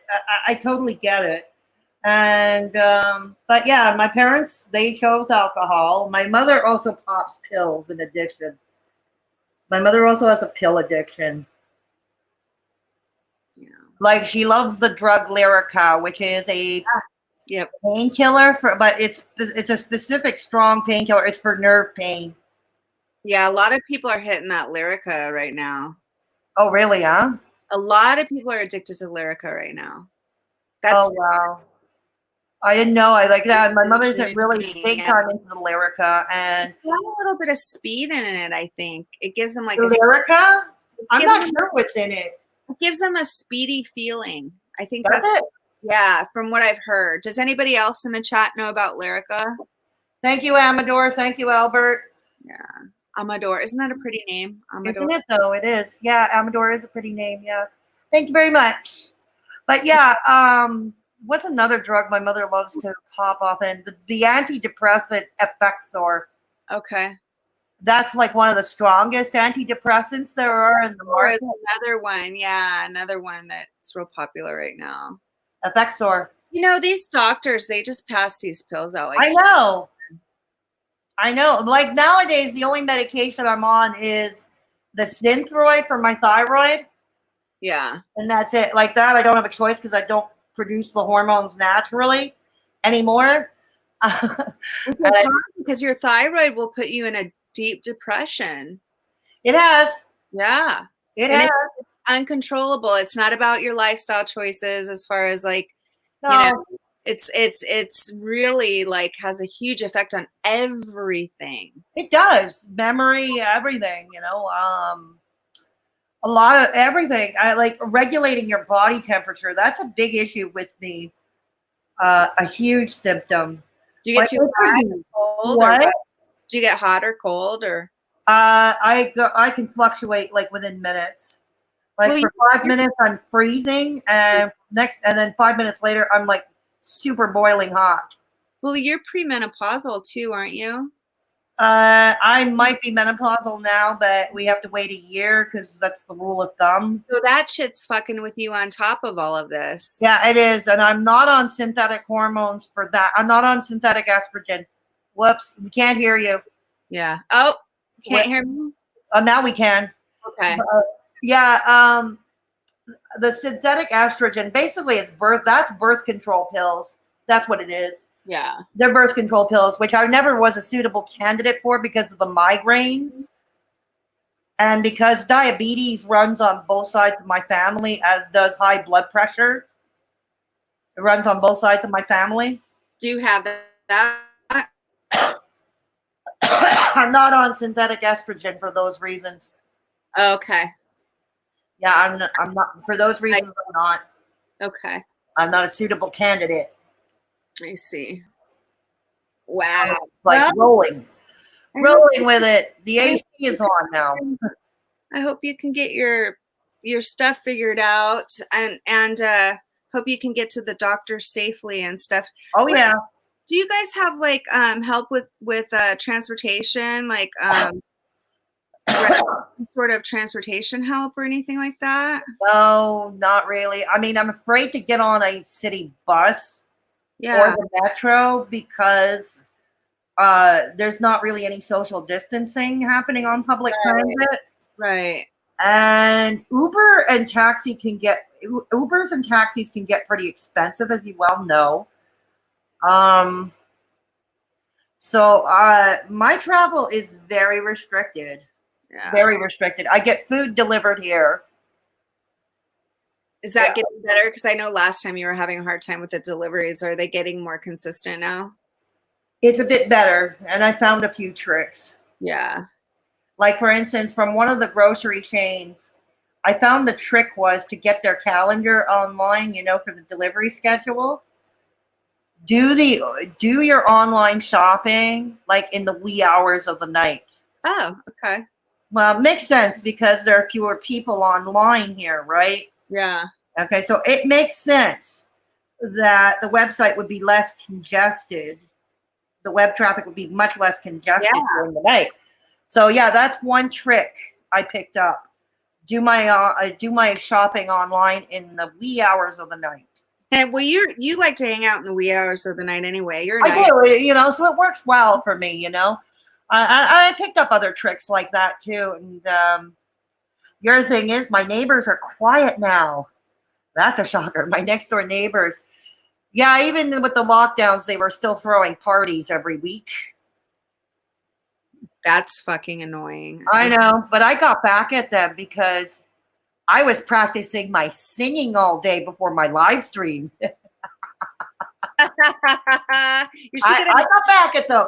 I got back at them by practicing my singing. You should get a karaoke machine. I don't have one. That would be hilarious. It would be. A karaoke machine would definitely be hilarious, but not a high on my priority of things to get. How you feeling, Julie? Hi, Julie. Oh, no answer. Yeah, it'd be funny though to fuck with your neighbors. Yeah, exactly. No, it would be hilarious, but not on my priority of things to purchase. Life has gotten more expensive. I don't know if you found that where you are, but life has gotten more expensive. Yeah, it's interesting. The gas has gotten cheaper, but groceries are definitely more expensive. Yeah. And I was really looking forward to coming to Arizona because the food used to be so cheap here, and now I'm finding that the food's not much less than it is in Seattle. I was shocked. And now there's stores in Canada, and I like the first question that comes to my mind is this even legal? Because stores now are putting a macaroni surcharge on their prices. Yeah. Because now a lot of the stores are furnishing masks and they have to have the hand sanitizer at the entrance. And so they're now charging macaroni. They call it the macaroni fee. And it's like, oh boy. I wonder if that's even legal. Wow. Seriously. There's so much bullshit going on around, a lot of the liberties are being taken away. I know in Canada, they're taking away gun rights now. They're taking away what rights? Your guys' gun rights. Not really. Not really. Semi-automatic. Which it's so hard to get your gun permit in Canada. It is so hard. And the people who do have the guns, because I know that dentist ended up shooting a bunch of people, right, in Canada, and I know his gun wasn't even legal. And the people that have their gun rights in Canada, it's really hard for them to get their gun rights, but they're taking away their semi-automatic, which those things people think, oh, you don't need to. Well, it's true, but they're fun to shoot, man. I love fire. I love shooting AR-15s. They're so fun to shoot, and it sucks. I don't know. I think those kind of rules, that's just my opinion though. And I'm Arizona born. So we have this, wild, wild west over here, but well, over here in Montreal, it's not people that are going to break the rules and the laws are still going to get their guns. It's just fucking over the people who like to sport shoot. But in Montreal, though, there were two major school shootings. One in 1989, which killed 14 women at an engineering school, and one in 2006 at a college. Where an 18-year-old girl was killed. And another guy was wounded in the head that they had to leave the bullet in his head because operating to remove it would have been more dangerous. I can't hear you. Oh, I'm just listening. Oh, okay. And the two shooters of those actually bought their guns legally. Oh, yeah, really? They did. They bought their guns legally. Okay. Oh, no, they bought their guns legally. One of them had questionable mental health issues. Even well, they Yeah. both did, but at the end, you know, we found out they both did. But both of those shooters did. But yeah, they bought their guns legally. Well, I'm so sorry to hear about all that. It's such a tragedy when people do that shit. It is, you know. I mean, it is. I mean, that poor girl at the college shooting in 2006. I mean, she was just sitting around with her friends playing cards during a break Yeah. from between classes. You know, I mean, Bullshit, man. she was sitting around playing cards. You know, imagine you're sitting around with your friends playing cards between classes. You don't. That's the last thing you expect to have happen to you. Such bullshit. Uh-huh. I'm sorry. You know, it is. We haven't had a school shooting again since here in Montreal. I'm speaking for Montreal. That shooting you referred to with the dentist, that is east of us in the province of Nova Scotia on the East Coast. Yeah. Yeah, that's east of us. Well, hey, I want to say something real quick about Julie. Julie just OD'd on fentanyl. Oh, I'm sorry. So she bought some pills from the street Oh, and overdosed and almost died. That was what, about sorry. 3 weeks ago, Julie? So we're glad that you are here, Julie. Yeah. So Julie is saying that she would like to come live one day and talk, and I would be totally down for that. That I'm would going to be give you good. my email address right now. Yeah. And so notice my email address is spelled differently than how I spell my name on here because I couldn't get the same spelling on Gmail. So write that down, Julie, or copy and paste it or whatever, and then shoot me an email and we'll make that happen. I would really like to do that. I wasn't sure what to believe because her husband came on one of my live streams. This was in the midst of the coronavirus, and he was like, this is Julie's husband. She's OD'd in the hospital. Oh. I didn't know what to believe. I was just like, oh my God. So I reacted kind of in a weird way at that time, but Right. I would love to do a live with you. I'm glad you're here. I'm glad you're okay. And yeah, we're glad you're here. I hope that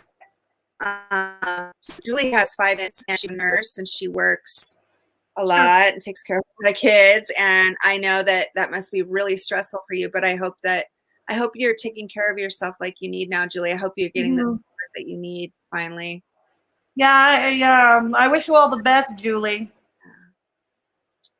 I wish you all the best. Well, I'm glad you're here. Yeah, I can't hear you. I'm glad you're here, Fedora. What? I'm glad you're here. I'm glad you're here, Fedora. Thank you. I'm glad to be on here.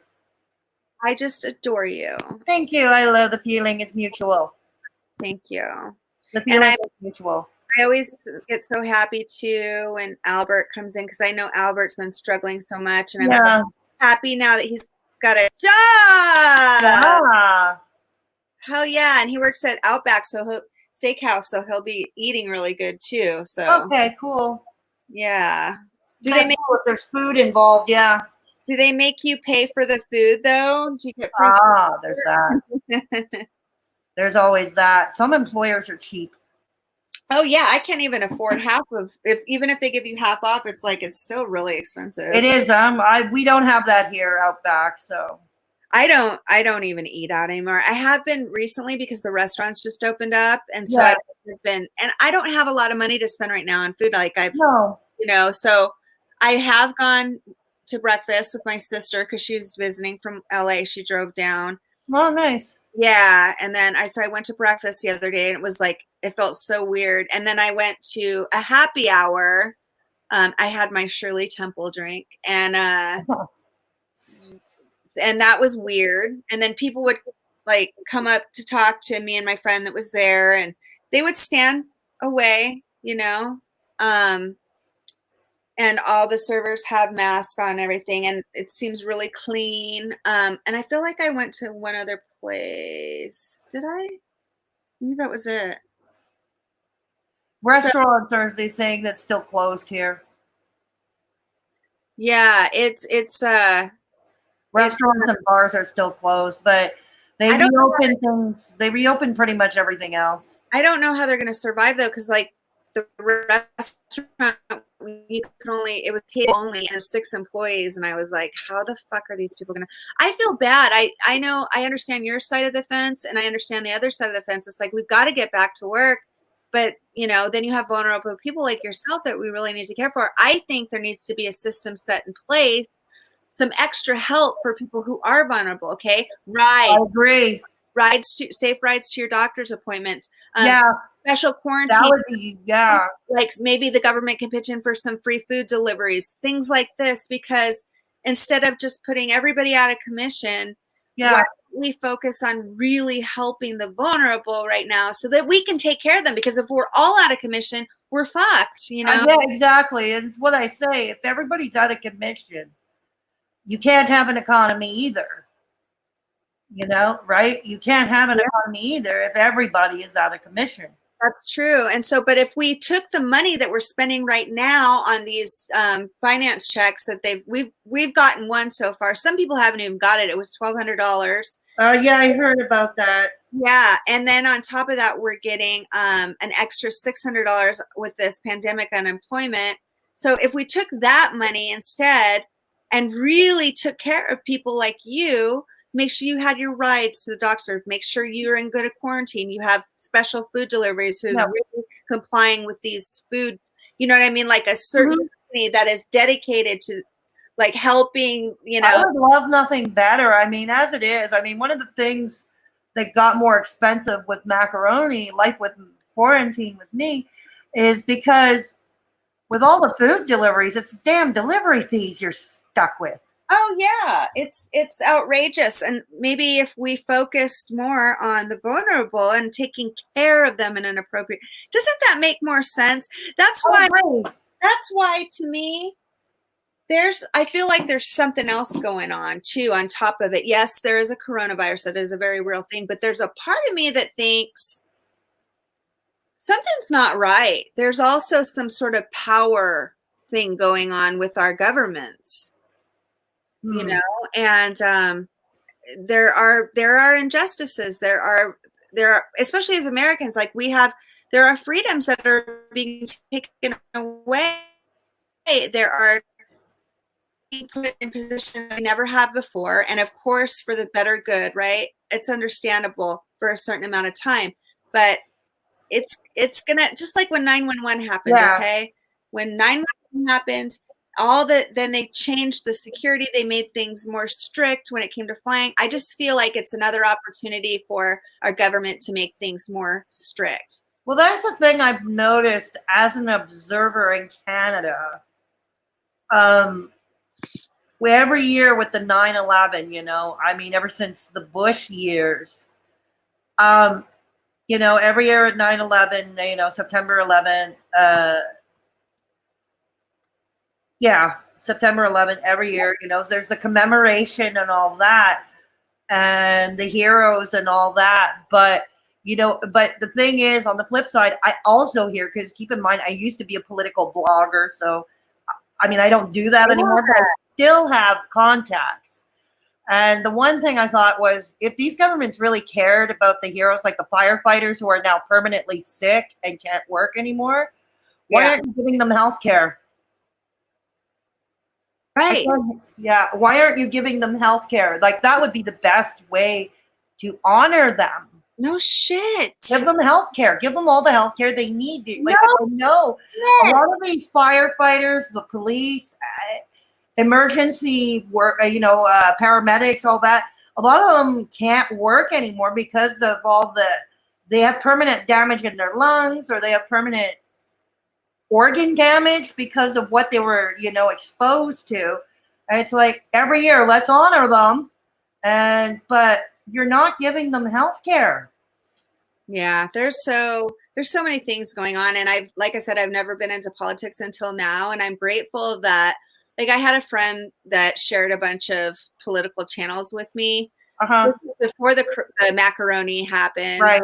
And she sent me all these channels, and I would never really watch them. And ever since this thing happened, I've been watching these channels, like, and I've really been paying attention. But then I noticed they're one-sided, so I've been going to other channels. So we have our red and our blue, right? I have a lot of liberal views. Like I believe that we should take care of and children. I believe that we should, as a community, take care, have programs set up to take care of elderly and children, and our mentally ill and our vulnerable. Yeah. Okay, so I have very liberal views, but I don't think we should tax the hell out of just somebody worked their way up this corporate ladder or whatever. They were able to make more money than everybody else. I don't believe they should be punished either. So, I have like both views, but I'm more on the liberal side. But I noticed the liberal side in this country, they are vicious. And I don't want to be grouped in with that, I hear you. I mean, when I was a political blogger, I have always been left-leaning. I was raised to be left-leaning, and I still hold fast to left-wing values. However, there is a caveat. I had discovered, especially recently since macaroni, that people on the left are just as bad as those on the right. And I'm more in a pox on both your houses kind of mood these days. Yeah, they're a bunch of assholes. I mean, at least with the right, I like at least the right in Canada. At least I expect the garbage that comes out of their mouths a lot of the time. I expect it. Yeah. But with the left, it's like, holy shit. Vicious. And I mean, a lot of them, I've been blocked recently on Facebook and Twitter, and it's not even from my right-leaning friends. It's from the left. Always the lefties. Yeah, I had a friend run for Senate on the Republican end in Seattle, and she lost 2 friends, 2 really close friends because of it. Oh, and God. She's a libertarian. I'm like, she was a libertarian before, and now she ran for Senate. I'm like, she's your friend. Like, don't you want your friend running shit? There's a reason why she's your friend, because you trust her, right? And it's like, oh, because she had to run for Senate on the Republican side because they didn't have a libertarian side. So so now that she's trying to, do something with our futures, which she wasn't going to get picked anyway. She had to be a villain, but it's like, how are you going to lose a friend? She's been your friend this whole time. And because you should celebrate her no matter what side she's on. She's your friend. Yeah. I don't understand that thinking. It just blows me away. Thank you, Amador.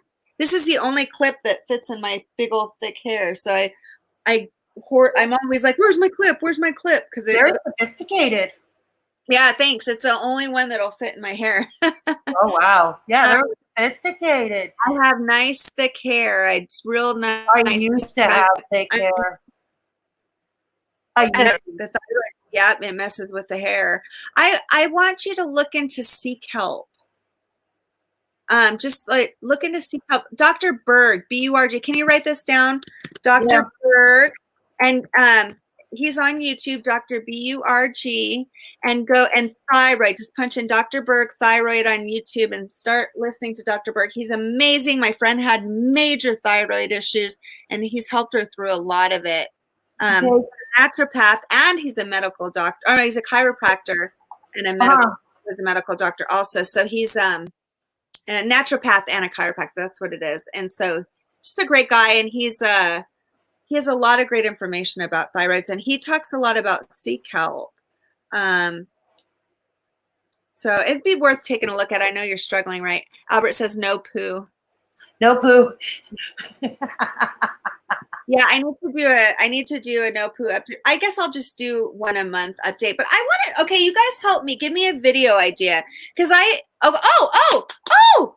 okay, check this out. So I bought some of these sarongs.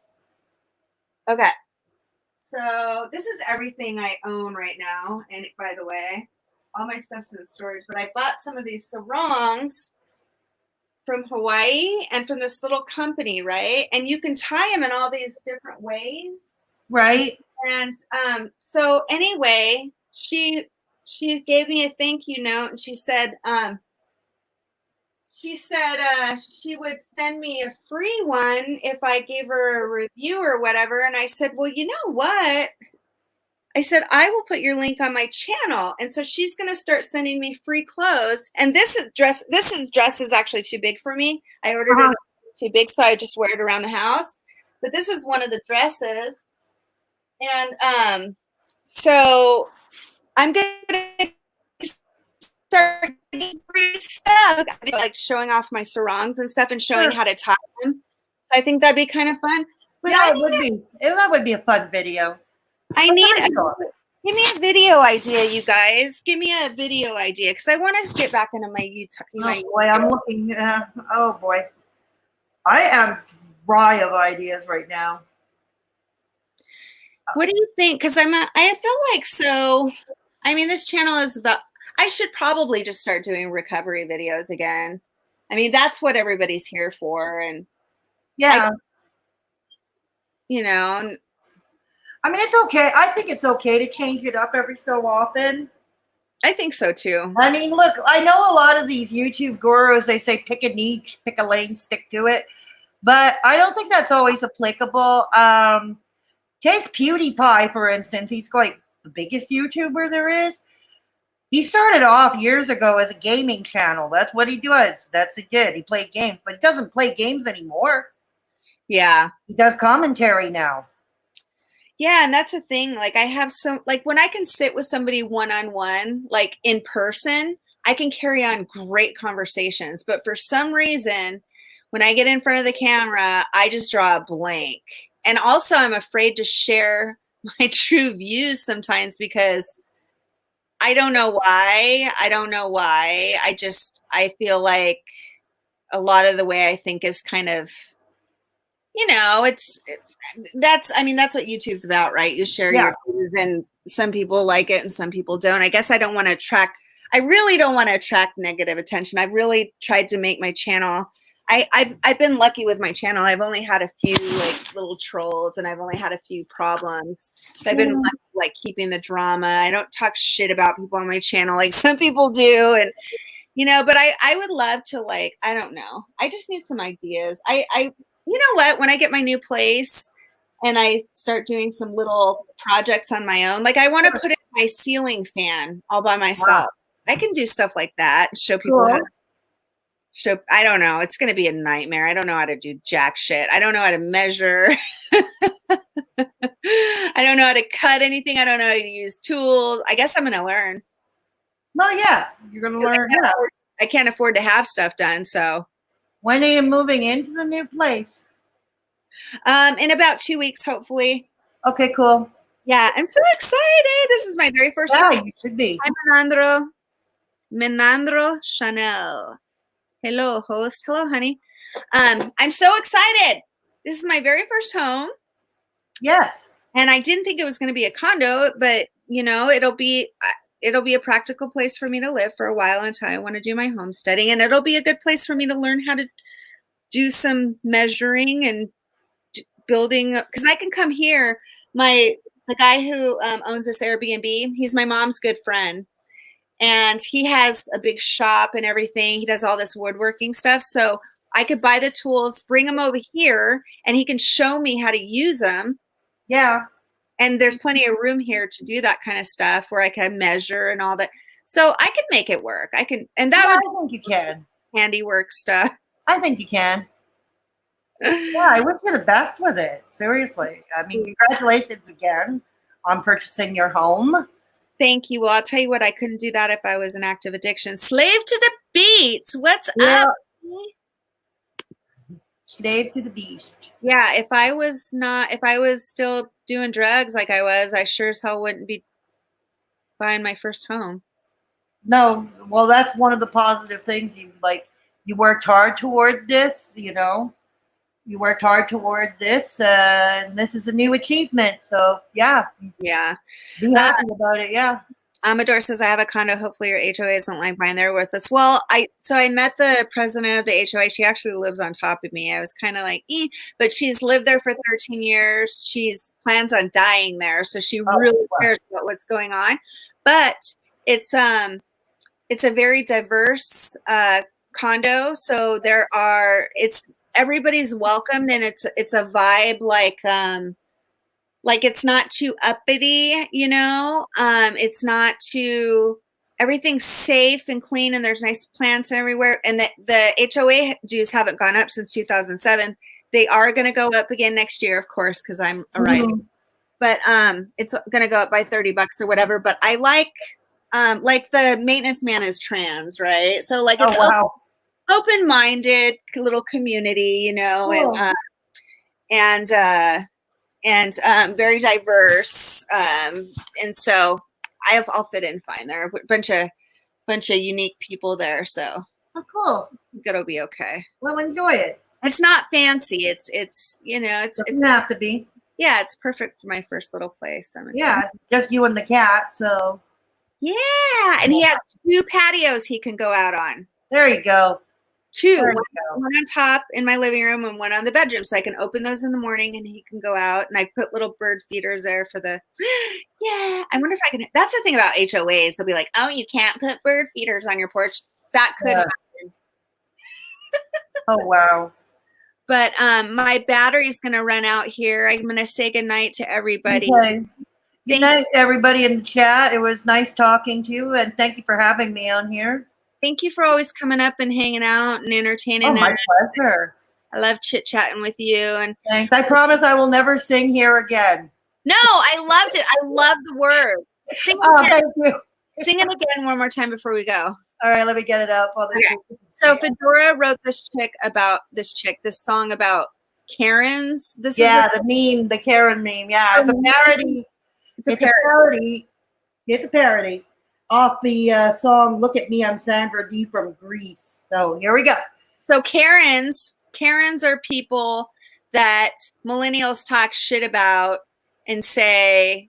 Anyway, they called her a Karen, so she wrote a song. Here we go. Okay. Look at me, I'm Karen D. Long lost my virginity. Won't get my kids back till my Volvo is waxed. This I guarantee. Watch it. Hey, I'll report you and your bad employer too. Now I'm quite cross, still stuck in MS-DOS. Oops, I forgot to floss. I drink wine, yay. I'm fine, yay. Cut my own hair, can't you tell? Can't smoke just one cigarette. Ugh. Keep your filthy jokes off my friend's TikTok. Would you pull this crap with Guy Fawkes? As for you, soccer coach, I know what I want to do. Do me if you must. I'm an object of lust. I'm no plain Karen D. Rock, but I'm a lady. Keep that jock away from me. Just lost my cool. Think I'll swim in my pool. Hey, F you. I'm Karen D. Now I get it even more. I'm glad you sang it twice. Yeah. You're so funny. I did the Rizzo thing. I did the Rizzo thing too. I love it. Thank you. All right, you guys go to Fedora Chick's channel. What will you say your channel name? Yeah, it's Straight Talking Fedora Chick. I can drop a link to it now. Yeah, do it. Okay, I'm going to do it. I'll drop a link to it now before we all say goodnight. For Amador, I will pray for your intention tonight. I pray every night. I will pray for your intention tonight. You too, Albert. Yeah, whatever your intention is, whatever you need, Amador, I'll pray for that, okay? I don't have to know what it is. I just will pray for your intention. Okay, there's the link to my channel. It's in the chat